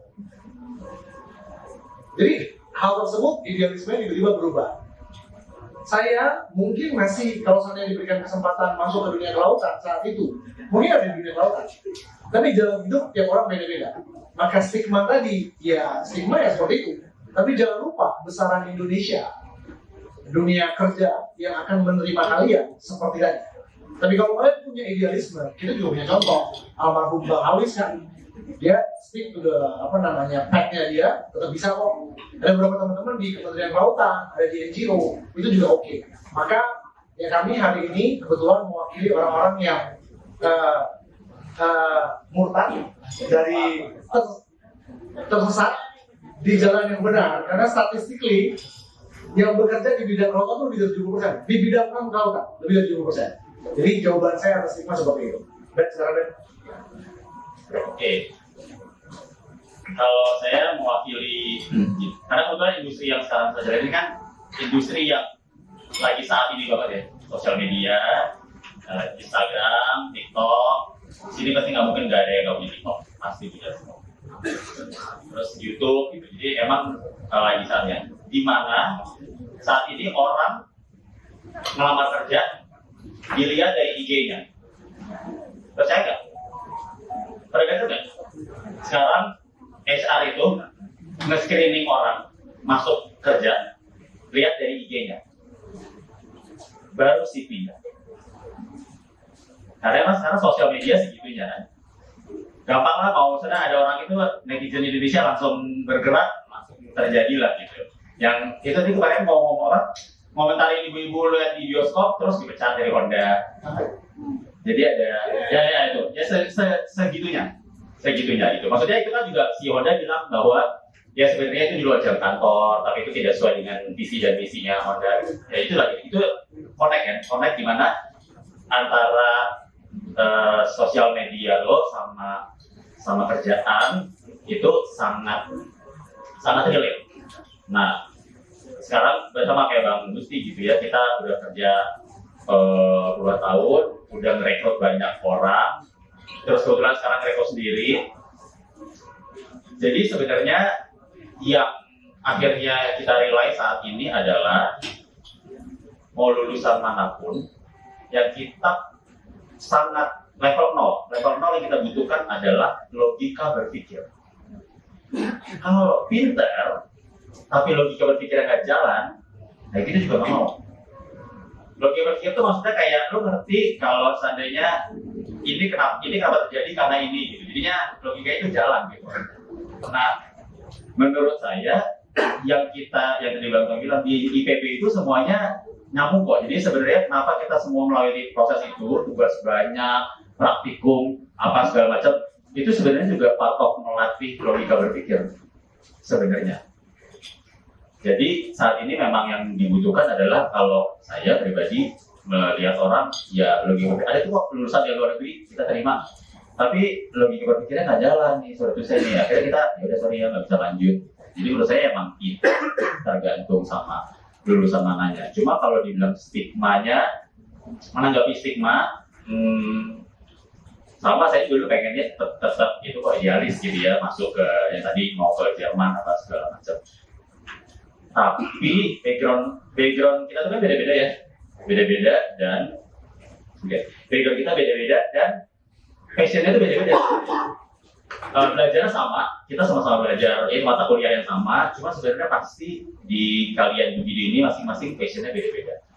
Nah karena sekarang saya kebetulan ya alhamdulillah sudah menemukan passionnya kerja, jadi begitu kerja dengan passion tuh rasanya nggak kerja, rasanya kayak nggak kerja, nggak beban lah gitu. Kalau dulu kan orang terus sekarang ada yang bilang mentalnya terganggu gara-gara kerja segala macam, itu kan generasi saat ini ya. Kita dulu nggak pernah ada mental health, nggak ada healing, nggak ada dulu tuh ya, nggak ada. Tapi ya ketika lo kerja dengan passion itu memang berasa nggak kerja sih. Kebetulan juga saya kerjanya remote, jadi kerja bisa dari mana aja. Jadi kayak merasa ya udah kayak merasa kehidupan sehari-hari aja, ketemu klien, bilang kerjanya ketemu klien untuk dia pasang di YouTube atau pasang di Instagram. Itu saya merasa itu bukan pekerjaan gitu. Ya ketemu teman aja ngobrol biasa gitu. Tapi jadi bis. Itu sih. Boleh lanjut bagian silakan Bang. Harus halus ya. Nah, ya pasti gini lah kalau teman-teman gitu ya. Maksudnya kalau buat saya pribadi, pada saat kita mau S1 itu kalau buat saya adalah ajak untuk teman-teman belajar banyak hal di situ. Ya, istilahnya melepas antara ini ya gerbang gerbang dari teman-teman yang dibilang anak kecil menjadi dewasa yang bisa mengambil keputusan sendiri gitu kan di situ. Jadi istilahnya kalau misalkan di S1 itu ajang yang teman-teman mulai tahu masalah, tinggal jauh dari orang tua kebanyakan, terus harus berusaha menyelesaikan masalah segala macam kan, itu sebenarnya ajang yang paling luar biasa kalau menurut saya. Karena kalau misalkan memang teman-teman pengen idealisme di kelautan, ya ambil S2, ambil S3. Karena kalau cuma S1 itu cuma luarannya doang. Ilmu yang teman-teman dapat itu bisa dibilang nggak dalam. Jadi kalau teman-teman passionnya ada di kelautan, yang ambil S2, ambil S3. Karena itu juga kan pada saat kita ngomong di kementerian atau misalkan di tadi ya misalkan NGO segala macam, ya pasti akan ada beda. Pada saat teman-teman tinggal S2, teman-teman tinggal S3, itu pasti akan beda. Gitu ya. Jadi memang dianggapnya lebih ahli lah di bidang kelautan kayak gitu. Nah, kita udah nggak ada di sana, kita udah di luar. Gitu ya. Jadi maksudnya bahwa apa yang bisa dibilang tadi ya Pak Bang Gusti bilang gitu ya, bahwa yang selama ini kita rasakan cuma ya tadi mungkin nggak nyampe 1% lah, 10% lah kalau menurut saya apa yang memang selama ini kita pelajari di kampus gitu kan di dunia pekerjaan. Cuman yang pasti gini, kemarin juga sempat ada pertanyaan, Bang, Abang kan orang kelautan, ya maksudnya kan Astra identik dengan otomotif segala macam kayak gitu kan, ya gimana? Apakah kita bisa paham segala macam tadi?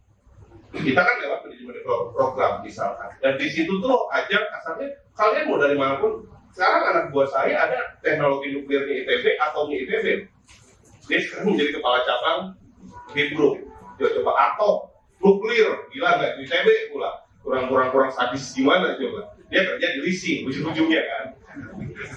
Ya jadi maksudnya karena percaya sama saya tadi yang Pak Gusti bilang gitu, pada saat teman-teman adalah istilahnya dilihatnya adalah potensi. Karena Astra sendiri kan menjadi aset adalah rival gitu. Jadi istilahnya Astra sendiri punya yang namanya Astra Management Development Institute, itu berdiri sendiri dan itu tempat godok gitu ya. Jadi istilahnya yang masih mentah, masih setengah matang ya dicemplungin di situ gitu ya. Dan itu ya istilahnya kalau misalkan dalam setahun itu pada saat kita ngomong manajemen training itu benar-benar digodok sampai benar-benar matang. Jadi ya saya nggak punya basic ekonomi, saya nggak punya basic manajemen, saya nggak punya basic sales dan lain-lain, ya buktinya bisa survive kok. Karena pasti di awal kita masuk, ya kita diajarin dulu, nggak mungkin serta-merta kita langsung dilepas gitu ya. Jadi istilahnya kalau buat saya tadi S1 itu ya tadi tempat teman-teman belajar banyak hal, ya saya tadi bisa organisasi dan lain-lain sebenarnya. Kalau misalkan mengenai ilmu kuliahnya yes, karena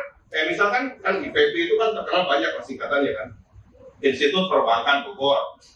Ada satu masa itu direktur umumnya mengomong BRI, BCA dan lain-lain. Banyak yang namanya BOD-nya itu orang IPB, gitu kan. Institut Fleksibel Bogor, kayak gitu kan. Ya sekarang aja di secara struktur organisasi BOD-nya Astra Internasional itu ada 3 lulusan IPB. Ada yang dari TPG, ada yang dari kehutanan, gitu kan. Itu istilahnya, ya tadi, ya istilahnya mereka bisa survive kok, gitu seperti itu. Mungkin dari saya. Boleh, silahkan Bang. Saya tambahin konteksnya biar kalian memahami apa yang kita sampaikan. Jadi, Bang Dia, itu ada di organisasi. Anak perusahaannya Astra Internasional, tim group itu berapa? 32.000. Kalian kebayang nggak? 32.000 karyawan. Jadi kalau Bang Dia sudah pasti setiap bulan itu pasti ada interview karyawan. Jadi kalau yang disampaikan itu, ya itu intisari. Saya saat ini di perusahaan yang jauh lebih kecil dari Fibro, tapi di satu industri otomotif juga, ada 1.600 karyawan. Kami budak korporat, teman. Tapi kalau Bang Obed, kalian coba lihat Instagramnya beliau ini itu beda banget. Saya tutup, kalau saya Instagram ditutup. Kalau Bang Obed, ini dimensi yang berbeda lagi. Tapi sama, saya mau kasih konteks bahwa waktu dia ngasih tahu tentang stigma-stigma tadi, itu pendapat kita tentang dunia saat ini sama dunia yang sudah kita lewati. Dengan skala apa yang sudah kita lewati masing-masing. Gitu ya. Baik, sekali lagi tepuk tangan yang meriah kepada ketiga narasumber kita.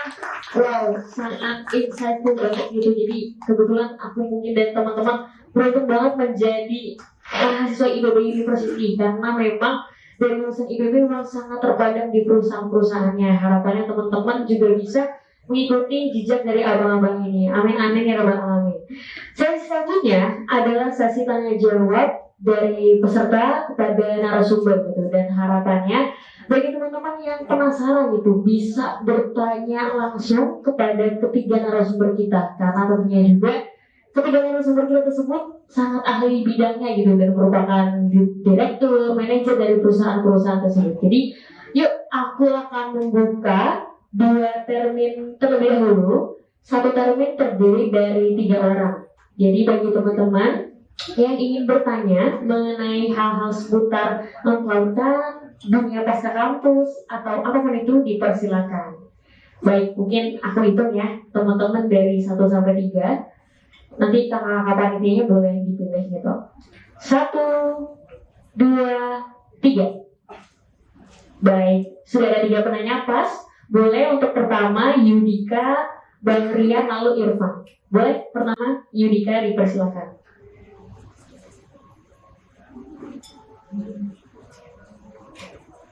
Baik, terima kasih Rifana. Sebelumnya perkenalkan, nama saya Yudika Nasib Tabunan dari ITK 58. Mungkin terima kasih kepada Abang yang memberikan insight untuk kita untuk terkait pekerjaan di luar bidang kita gitu. Mungkin pertanyaan saya mengenai bekerja di luar bidang kelautan, mungkin apa sih tantangan terbesar yang kita hadapi ketika kita melamar pekerjaan yang mungkin tidak sebanding dengan jurusan kita atau tidak sejalan dengan jurusan kita? Mungkin itu aja.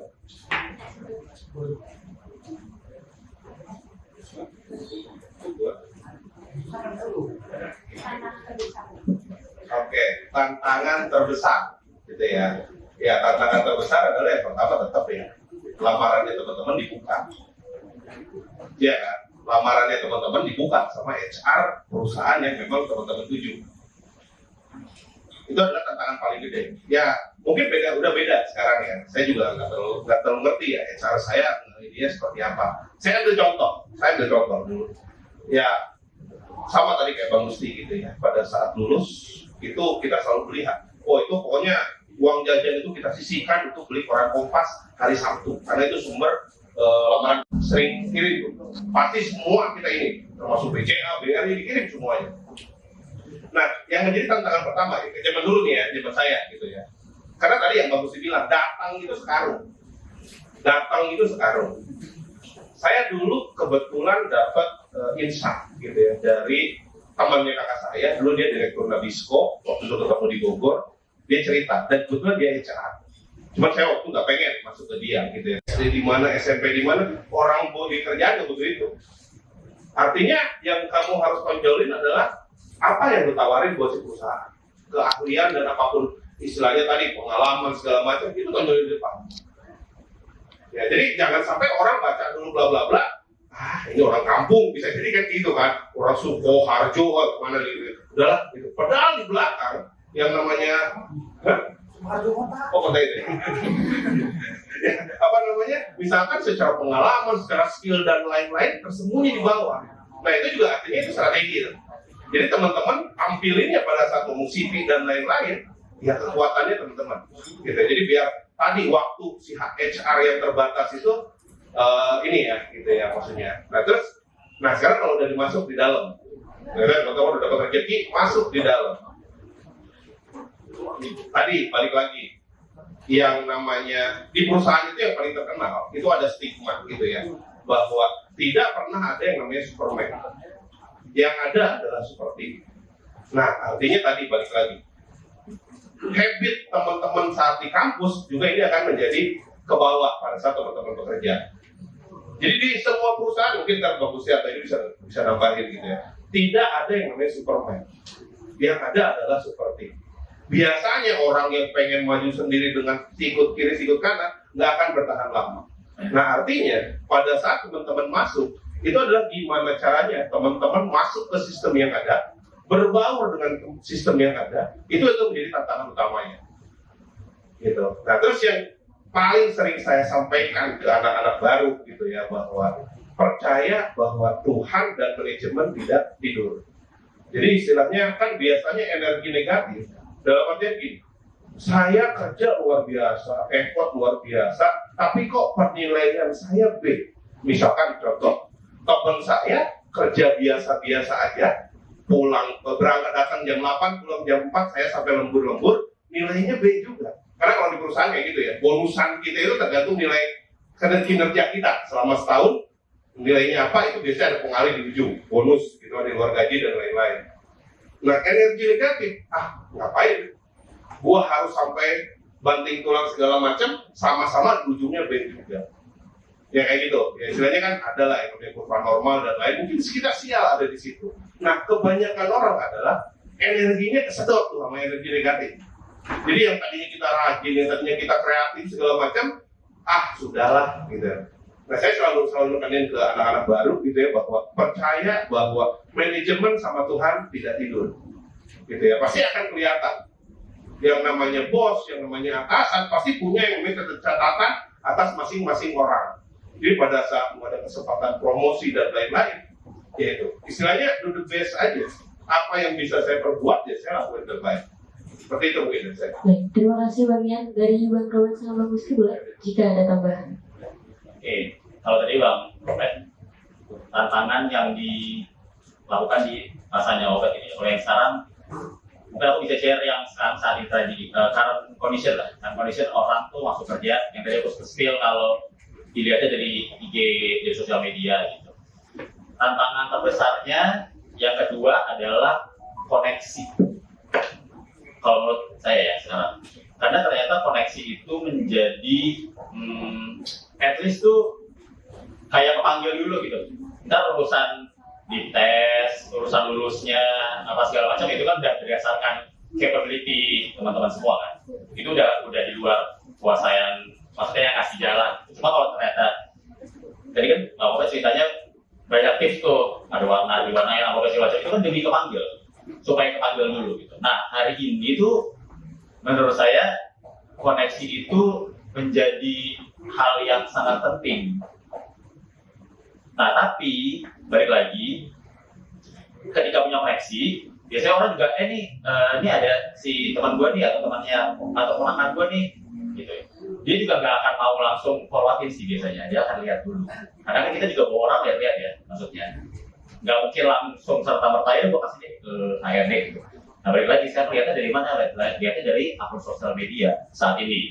Yang paling gampang kan, mau lihatnya ya bisa aja sih kirim CV gitu. Cuma paling gampang orang bisa lagi gitu, langsung aja ke IG-nya langsung kelihatan. Oh ini nih, oh menarik nih, oh nggak oke nih gitu misalnya. Ke CV. Tapi yang jelas koneksi itu menjadi penting. Nah, koneksi balik lagi dari mana? Nggak hanya dari kuliah dapatnya kebetulan, dari organisasi, dari nongkrong, dari main gaple, beneran itu nggak bohong. Dari ngobrol itu akan menjadi sangat penting, terutama kayak kerjaan yang kita bertiga lakuin ini yang benar-benar harus ketemu orang. Ketika harus bertemu orang, ya mau nggak mau koneksi luas itu menjadi advantage banget gitu. Jadi ya saat ini kalau menurut saya sih tantangan terbesarnya ya karena sekarang zaman era digital dan teknologi sudah sangat maju, jadi justru itu tuh bisa menjadi dua mata pisau gitu ya, antara itu tantangan, antara atau benefit gitu ya. Tinggal itu gimana teman-teman bisa memanfaatkan si teknologi ini, karena waktu zaman kita dulu nggak sebegininya eranya gitu ya, benar harus masukin, kirim, pakai pos atau enggak ya dulu email udah ada email gitu, tapi ya nggak se-fluid ini ya, gitu. Eranya tuh nggak se-fluid ini. Jadi harusnya teknologi ini bisa bantu teman-teman asal bisa menggunakannya dengan tepat. Terima kasih Bang Robert. Boleh Bang Gusti mau tambahkan, silakan Bang. Jadi pertanyaannya tantangan terbesar ya. Kita di sini mewakili orang yang lulus diterima di korporasi besar. Dan yang kedua berkarir. Yang berkarir mungkin sehari berikutnya. Tantangan utama adalah bagaimana caranya kalian bisa diterima. Ini kalau ngomongin ini ya, diterima di korporasi besar lah ya, yang ternama, yang secara standar oke. Ini dulu, zaman saya sama Bang Opet, waktu Bang Robert juga waktu masuk kerja itu beda banget dengan sekarang. Maka kalian harus banyak mencari di forum-forum seperti ini. Jadi akses buat masuk, gimana caranya lamaran kalian bisa dibuka, kemudian diterima. Dibuka, coba deh, yang Bang Obet ceritakan tadi, informasi banyak banget. Tapi jangan lupa, ini tantangannya. Saya nggak tahu kalau Bang Robert. Saya sama Bang Dia, kita ada di industri yang sama dan kita karena seangkatan kan. Jadi telepon-teleponan. Waktu masih di FPM Astra, saya salah satu manajer termuda tercepat promote jadi manajer. Kenapa? Sampai sekarang saya bilang statistically, tadi ngomong tantangan ya. Kalau saya udah dipanggil, kemudian atau diberi kesempatan untuk promosi atau masuk perusahaan, maka yang pertama, saya nggak akan pernah tidak lolos tes. Saya cerita nih, saya bukan orang paling pintar seperti mereka berdua, tapi saya cari tahu tesnya apa. Karena tesnya bukan kayak tes ini, kayak tes kita kuliahan. Kalau dipelajarin, maka dapat. Terus ada tes, saya paling susah dulu. Tes menggambar. Kalau misalnya, coba gambarkan pepohonan atau yang menunjukkan karakteristik Anda. Gue nggak bisa gambar. Tapi gue belajar gambar pohon mangga gue yakin pohon mangga paling bagus. Buahnya paling unik. Itu satu. Tantangan terbesarnya setelah dipilih, kemudian waktu di-assess, kalian harus lulus. Dan yang opsi berikutnya, kalau saya dipanggil interview, mau kerja atau mau promosi, I would kill it.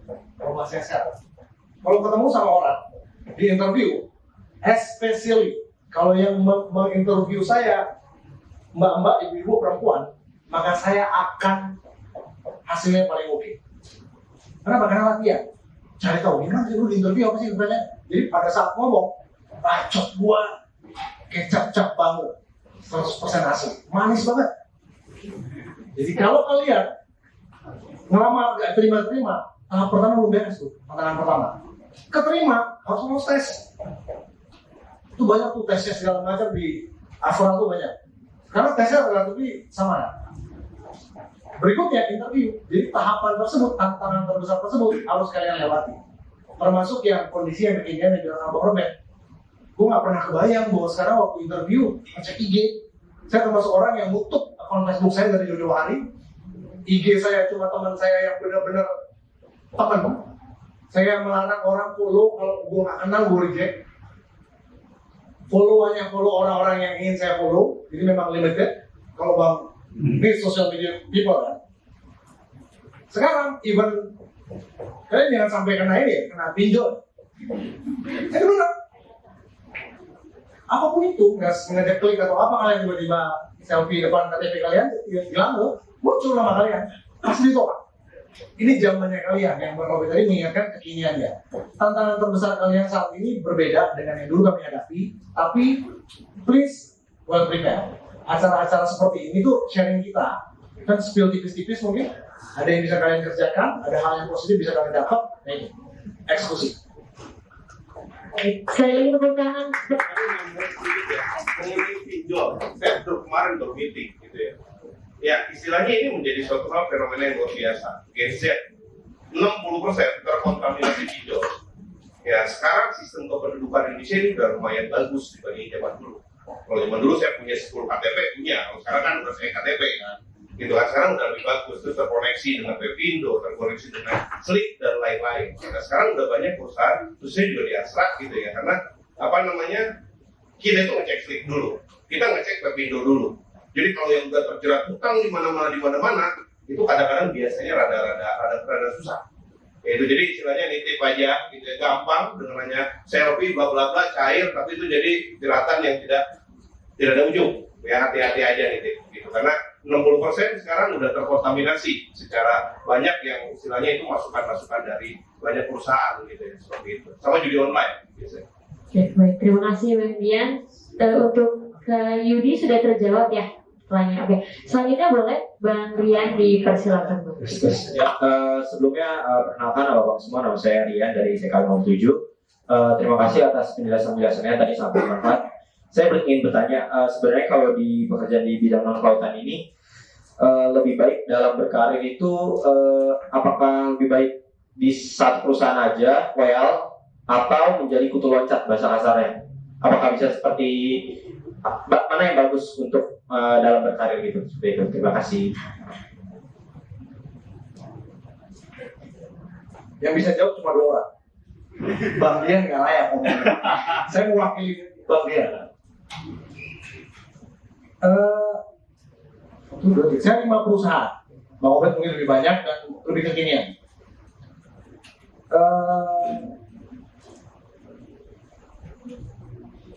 Dulu saya mulai bekerja itu 2003.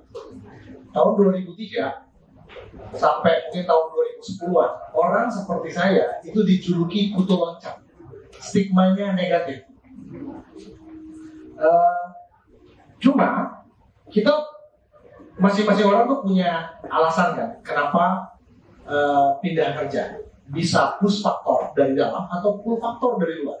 Kalian identifikasi sendiri. Saya punya target dalam hidup. Target dalam hidup begini. Kalau misalnya gue kerja, gue pengen dapat gaji sekian. Waktu bekerja, pengen jadi manajer dalam waktu sekian.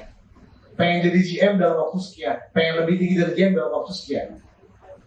Normalnya, di perusahaan even sebesar Astra, itu butuh waktu meniti karir yang sangat lama, sangat panjang. Cara kutu loncat, cara percepatan, tapi hati-hati. Karena kalau kalian loncatnya ke tempat yang tidak oke, ke perusahaan yang bapuk, kalian akan kesalip sama orang yang stay 1 menit. Saya mensyaratkan kepada diri saya sendiri, kalau saya sebagai orang yang pindah pekerjaan, ada 2 syarat saya pindah kerja. Yang pertama, better career. Yang kedua, better salary. Ada di perusahaan mana dan di posisi apa? Posisi sekarang pun, bagi kami yang umur 40-an tengah-tengah gitu ya, kan belum akhir daripada karir. Dan balik lagi, kalau kita ambil pendekatannya Bang Dari Nutrifut itu pindah ke air minum Cleo. Teman-teman pernah tahu ada air minum Cleo di Surabaya. Terus kebetulan Cleo itu klien saya saat ini di Surabaya. Dan itu tipe ke klien yang family business banget. Jadi tergantung sama si ibu owner. Ibu owner ngomong apa ya udah semua ikut aja. Nah ini anak karena ada di perusahaan besar dan biasa dilatih untuk ngomong, semua ngerja sendiri brandnya. Terus kesana mencoba ngomong, ya ibunya gak denger ya, ibunya ngomong apa ya, udah ikutin ibu aja gitu. Terus frustasi lah. Jadi balik lagi benar kata Bang Gusti sih, tergantung kalian ada di perusahaan mana dan objektifnya mau apa. Kalau hari ini ketika semua Gen Z ini pada FOMO maunya nggak investasi, nggak usah punya uang nggak apa-apa, nggak punya mobil nggak apa-apa. Cuma kalau masih ada yang memang enggak, gue emang pengennya kerja, punya investasi. Objektifnya apa? Kalau ada yang bilang aku mau cari ilmu, tapi lu nggak dapat di perusahaan itu, ya lu bisa terusin lagi. Sekarang pilihannya sangat banyak kok. Udah kayak dulu kan korporat besar tuh dulu nggak sebanyak sekarang banyak. Gitu. Sebelum bagian penjelasan saya kasih narasi buat Rian, buat teman yang lain. Saya sama Bang Dian tuh masuk di BN1, 2 MT, 2 manajemen training.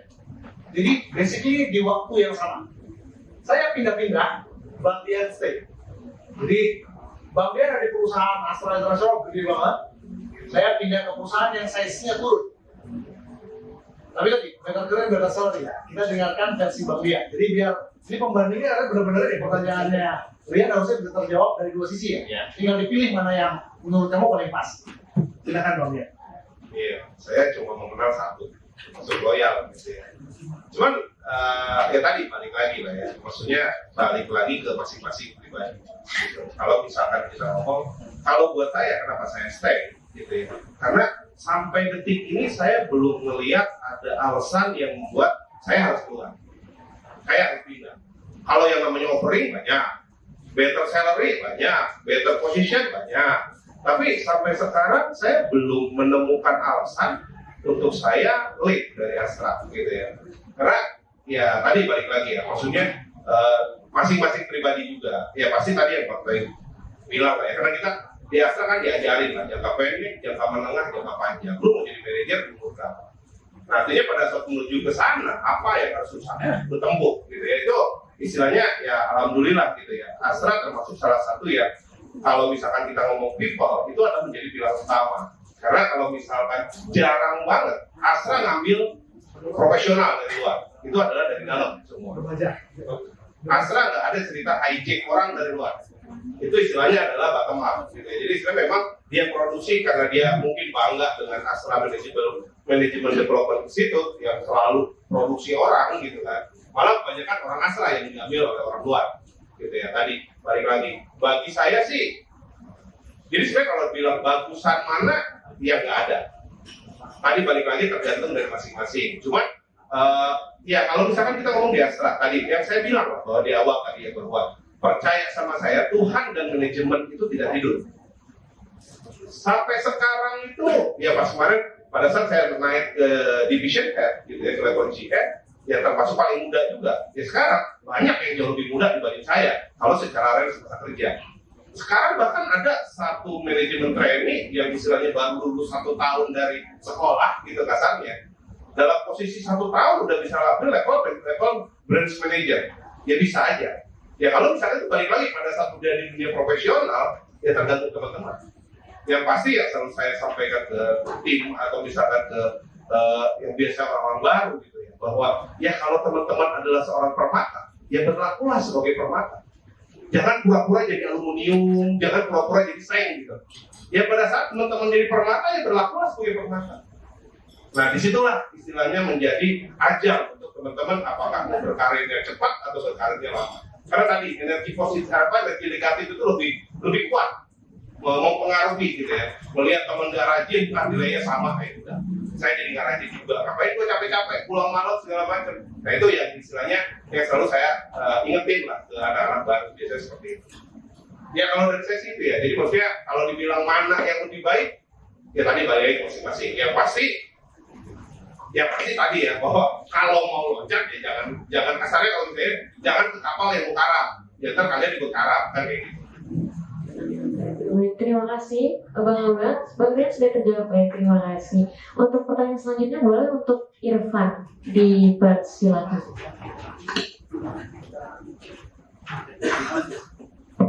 Assalamualaikum warahmatullahi wabarakatuh. Sebelumnya perkenalkan Bang, saya Irfan dari Angkatan 58. Mungkin sedikit cerita dulu, buat tahun lalu aku kan ikut MCB kan, salah satu mitra yang aku apply itu dari ASA. Kemudian ada kebingungan sih Bang dari diri saya sendiri, karena itu mungkin kedepannya saya akan switch career gitu kan, difokusnya di bidang data ataupun web developer gitu. Nah kemudian dari itu udah lolos tuh dari tahap screening, kemudian masuk ke technical test. Nah di situ aku mulai bingung sih Bang, kayak gimana sih cara agar kita yang misalkan mau switch career itu lebih pede pas technical test itu sendiri. Nah kemudian pertanyaan yang kedua, misalkan bagi teman-teman kita, teman-teman semua yang mau switch career di bidang kelautan, bare minimum apa aja sih Bang yang harus dipersiapkan dari diri kita itu sendiri? Mungkin terima kasih Bang.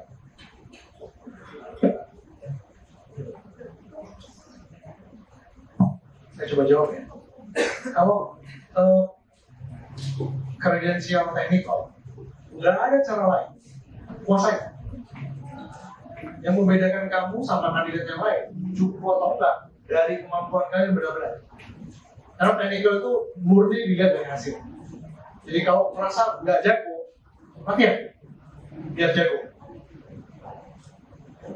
Nggak ada, there is no easy way. Tapi pertanyaan kedua,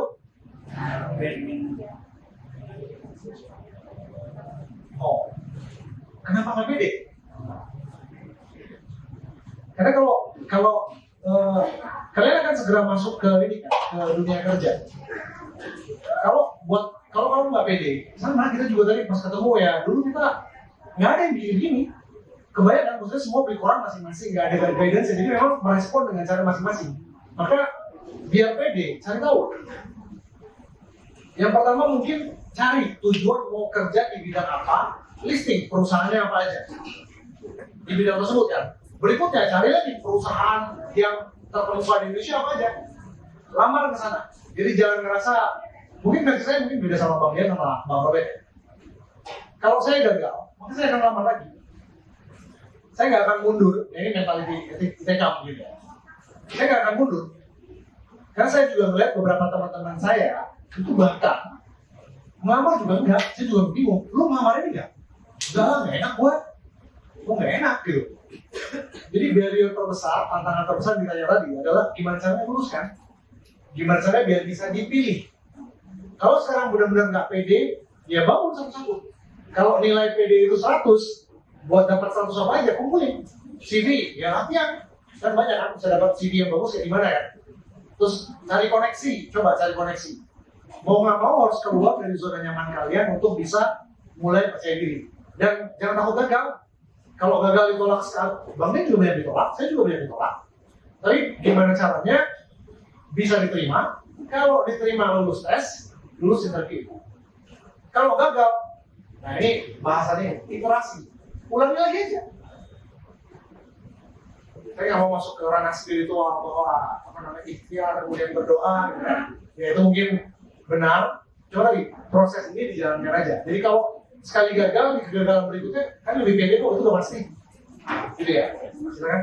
Sedikit nambahin, setahu saya, kalau saya melihat di lowongan pekerjaan gitu ya, pada saat manajemen training mau dari manapun, perusahaan-perusahaan besar itu tidak mencantumkan jurusan. Dia pasti mintanya S1 semua jurusan dan IPK minimal. Kan pasti cuma 2 itu syarat utamanya. Itu jadi istilahnya tadi pada saat kita ngomong switch karir untuk PD dan lain-lain, ya kalian harus PD. Oh, yang lain pun sama kayak gua gitu.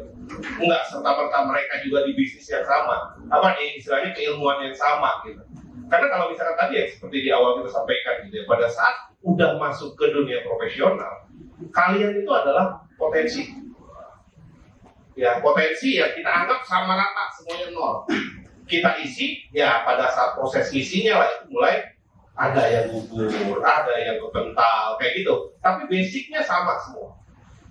Pada saat pembelajaran di manajemen development program atau di manajemen training itu sama. Hal yang diajarin semuanya sama. Nah, setelah itu pada saat proses ngisinya, ya teman-teman yang berjuang di situ untuk bersaing sama yang lain kan seperti itu. Tapi setahu saya kalau misalkan MVP atau MT itu pasti all jurusan. Boleh tahu nggak PD-nya kenapa? Ini sih Bang Ben masih mikir aja karena kan dari aku kan beda bidang yang mau dituju. Sementara dari kandidat-kandidat yang lain tuh itu relevan. Oke.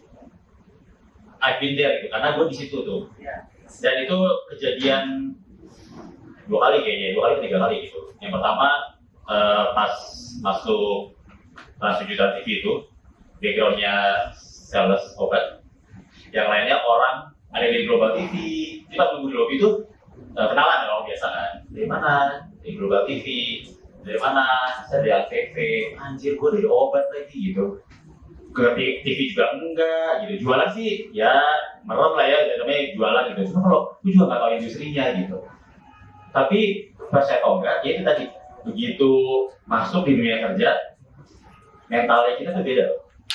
Jadi dengan kalian udah ada di sini, itu tuh sebenarnya nggak ada alasan untuk nggak pede karena didikan di kampus harusnya, ya semoga masih sama ya sampai sekarang, harusnya udah membentuk mentalnya yang lebih bagus dibandingin yang lain. Jadi harusnya nggak ada alasan nggak pede harusnya, karena belum tentu orang lain yang ada di bidangnya, contoh tadi yang duduk ngobrol orang global, orang ATV, habis setahun nggak lulus probation. Jadi sebenarnya juga tadi kayak Bang Obet bilang ya, manajemen juga nggak gitu dan nggak melihat dari ini anak lulusan ini atau nggak pekerjaan sebelumnya ini, jadi kayak di underestimate nggak sih. Jadi once lu udah terima, itu pasti akan dilihat kinerjanya aja. Mau lulusan mana, mau asalnya dari mana, mau dari kampung. Jadi kalau misalnya kinerjanya oke ya, kita akan sama aja kok sama yang lain. Mungkin kalau boleh ngasih tips dari sekarang nih ya, build your personality. Karena personality itu bisa menjadi karakter yang bisa dilihat orang untuk orang accept sama kita. Semakin punya karakteristik tertentu yang unik, bukan gak usah unik ya, pokoknya menarik lah bisa untuk bukan menjadi karakter yang biasa, ya orang biasa itu lebih gampang orang diterima. Karena ya maksudnya pengalaman gitu. Kalau yang boleh sharing sedikit, kebetulan dulu di kampus nggak begini nih, berat badannya nggak segini gitu ya. Jadi penampilannya nggak gini, lumayan cabi gitu, botak. Jadi terus bertransformasi lah, lari, nge-gym, olahraga gitu, terus gini. Nah, ternyata transformasi itu lumayan membuat orang tuh gampang ngeset sama diri saya gitu. Terutama saya di dunia sales ya, jadi harus ketemu orang.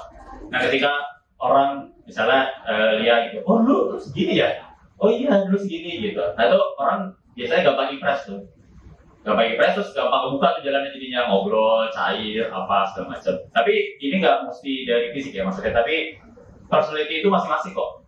Dia itu bisa dari fisik, bisa dari hobi apa. Karena semua orang punya keahlian masing-masing kan, punya kejagoan masing-masing. Saya tidak namanya Irfan pasti juga punya keahlian, yakin. Yang sebenarnya bisa itu orang lain nggak punya. Nah, ketika orang tahu keahliannya apa, orang bisa kok impress ke situ sebenarnya. Jadi sebenarnya nggak ada alasan untuk minder, karena nggak semua orang pasti bisa punya keahlian yang kita punya saat ini dan orang lain juga butuh. Gitu. Sudah terjawab belum? Oke, boleh nambahin. Kamu yang lihat sekarang 3 orang yang di depan ini, kalau kita balik ke momen seperti kalian sekarang, kalau kalian cukunya sekarang level 7, kita minus 3. Iya. Serius. Kalau waktu tes Astra Internasional, saya bareng semua orang Putih, Unpar, semua yang anak Jakarta, saya anak kampung kan. Anak Jakarta kita pakai. Saya punya kemeja, sepatu atau kol itu karena mau wisuda. Jadi kalau masih pakai sepatu tuh sama masukin baju ini, Bang Dian juga dulu, aduh, kuliah, nggak pas. Tapi ya tadi, jangan takut. Apa sih resiko paling tolak, paling gagal. Jadi kalaupun gagal, balik lagi aja. Dan apa yang kalian jalani sekarang, yang dipunya sekarang, pokoknya secara mental, kalau gagal coba lagi perbaiki sedikit, pasti lebih baik. Sudah terjawab ya Bang Irfan. Oke, terima kasih. Baik, untuk terakhir aku membuka satu pertanyaan terakhir karena keterbatasan waktu. Jadi semisal nanti teman-teman belum dapat kebagian, boleh ditanyakan langsung kepada abang-abang semua. Baik, untuk pertanyaan terakhir, kesempatan terakhir aku hitung dari 1 sampai 3 ya. 1, 2, 3. Baik, oke. Boleh untuk Mbak Sabina dipersilakan.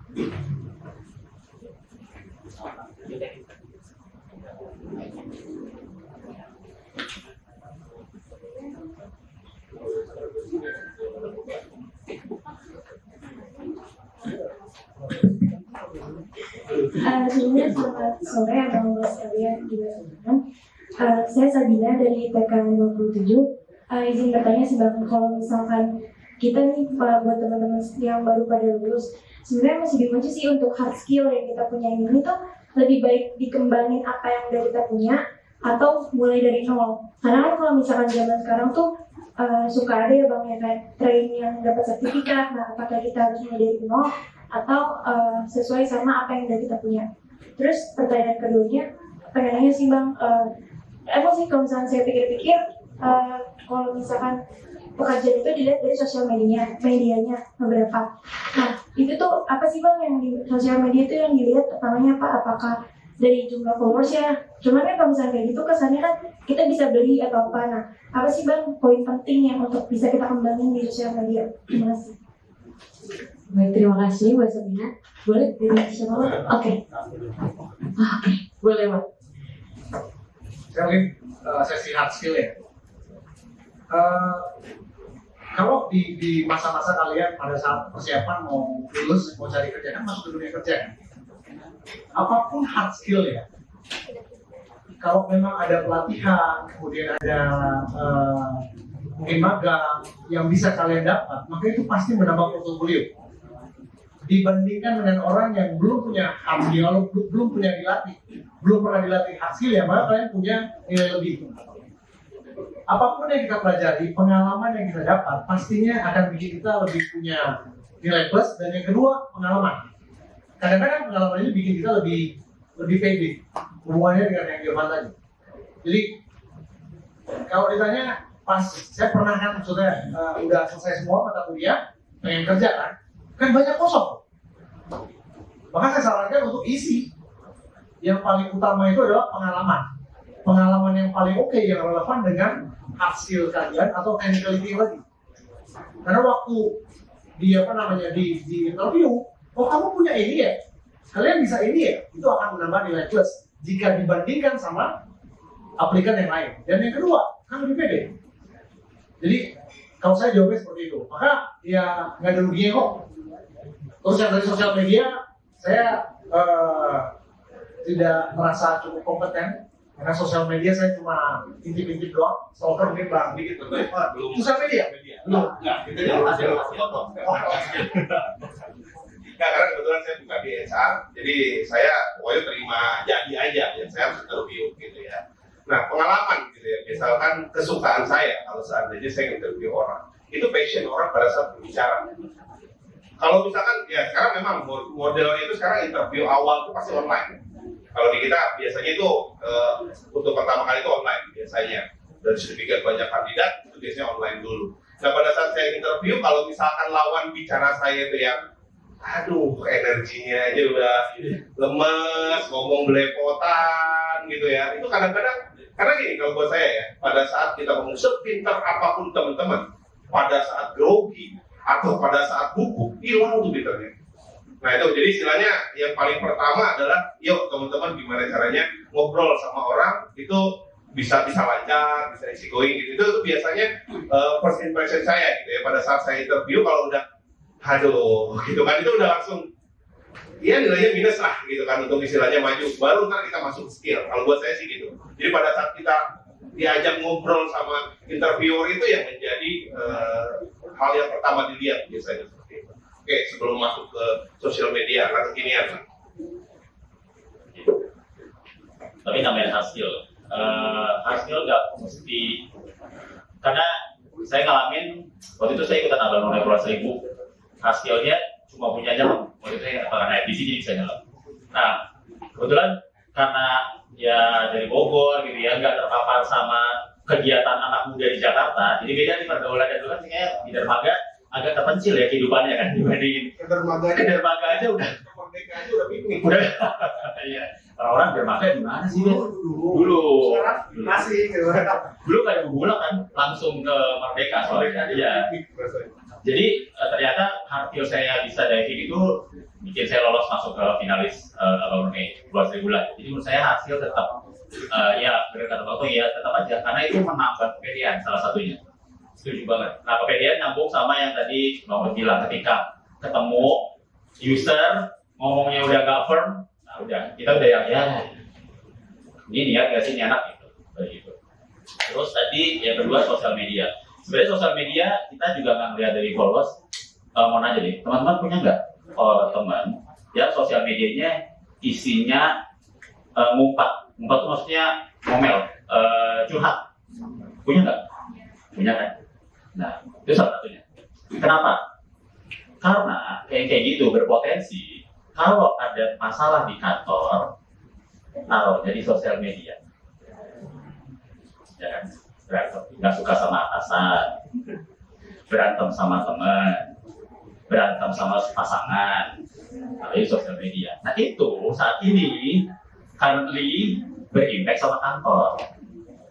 Coba betul. Sekali mau nanya nih bang, boleh punya 2 akun nggak sih bang? Boleh. Satu dibikin yang ini, Boleh. jadi bikin satu akun yang official gitu ya, satu buat ini. Jadi bebas saja. Oh gitu. Iya. Tapi itulah maksudnya relevansinya ke situ sebenarnya. Jadi kita nggak harus followers harus banyak ya kan, ini bukan nyari influencer ya sebenarnya, nyari karyawan gitu. Tapi at least maksudnya ya kita kalau sosial media yang positif itu bisa menambah nilai plus teman-teman. At least si user ini kayak 30% aja udah tahu lo tuh kayak gimana, karena di situ sebenarnya tanpa belum cerita banyak. Sebenarnya kan kalau interview kan jual diri. Kalau kita interview itu kan kita jual diri. Gimana caranya kita promosiin diri kita hanya dalam waktu yang singkat. Kan banyak yang gitu. Dan user itu waktunya nggak banyak gitu. Jadi sebenarnya ya sosial media itu hanya berapa persen untuk menambah tanpa harus ngomong, udah bisa kelihatan profil diri lo tuh kayak apa. Sudah terjawab ya? Oke, baik. Tidak kalah penting gitu ya. Ya ini saya lihat dari kebanyakan gitu ya. Jadi pada saat tadi karena interview pertama biasanya di online gitu ya. Jadi kadang-kadang si pelamar ini ala kadarnya. Kadang-kadang itu interviewnya itu udah handphone gitu. Nah itu tuh udah negatif banget. Jadi preparationnya teman-teman juga harus clear gitu. Jadi itu kan orang yang interview tuh ya ini nggak niat banget nih gitu kan. Masa interview pekerjaan lu lewat handphone gitu kan segala macam kayak gitu. Ya jadi diusahain pakai laptop ya teman-teman standby. Itu biasanya nilai positif kayak gitu. Sudah terjawab, Mbak Sabina. Oke, baik, sudah terjawab ya, baik. Sekali lagi berikan tepuk tangan yang meriah kepada ketiga narasumber kita. Wah, ternyata sangat insightful banget gitu. Jadi kalau semisal aku izin abang-abang untuk mereview gitu untuk sesi talkshow kali ini, bahwasanya untuk kita sebagai mahasiswa, terkhususnya masuk IPB, jangan memiliki mental yang lemah gitu ya, harus mental berjuang dan juga harus pede terhadap kelebihan yang kita punya. Dan kalau semisal gagal, harus coba lagi, serta harapannya dari teman-teman semua dapat memiliki public speaking, skill komunikasi, interaksi, hard skill, atau personality branding yang mumpuni untuk melamar dunia kerja nanti. Baik, terima kasih banyak abang-abang sebelumnya dan teman-teman semua yang sudah menyaksikan sesi talk show hari ini. Harapannya dari kita semua yang mendengarkan dapat ilmunya dan juga bisa diaplikasikan ke kehidupan ataupun beberapa tahun ke depan. Saya Divana, ITK Angkatan 58, mohon maaf apabila ada salah-salah kata. Terima kasih. Wassalamualaikum warahmatullahi wabarakatuh. Saya balikan lagi ke Hazel. Terima kasih. Sedikit mau promosi dikit kan. Boleh, Bapak. Maksudnya saya kadang-kadang suka getir gitu ya, maksudnya nggak ada adik kelas yang kok ini IPB ini bla bla bla. Jadi teman-teman bisa add di IG gitu ya, @astra_karir atau misalkan @growing @fit group. Nah coba di situ itu kalau saya lihat sih ya maksudnya Astra secara globalannya sama fit group secara yang kecilannya itu banyak sekali tadi ya program magang, program istilahnya ambasador atau apapun, bahkan event yang namanya manajemen training dan lain-lain itu banyak di situ. Mungkin teman-teman bisa lihat di situ lah untuk sebagai gambaran. Oke, baik. Terima kasih banyak, Abang. Boleh, silakan untuk Hazel dipersilakan. Waduh, tepuk tangan semuanya untuk moderator dan juga narasumber keren kita.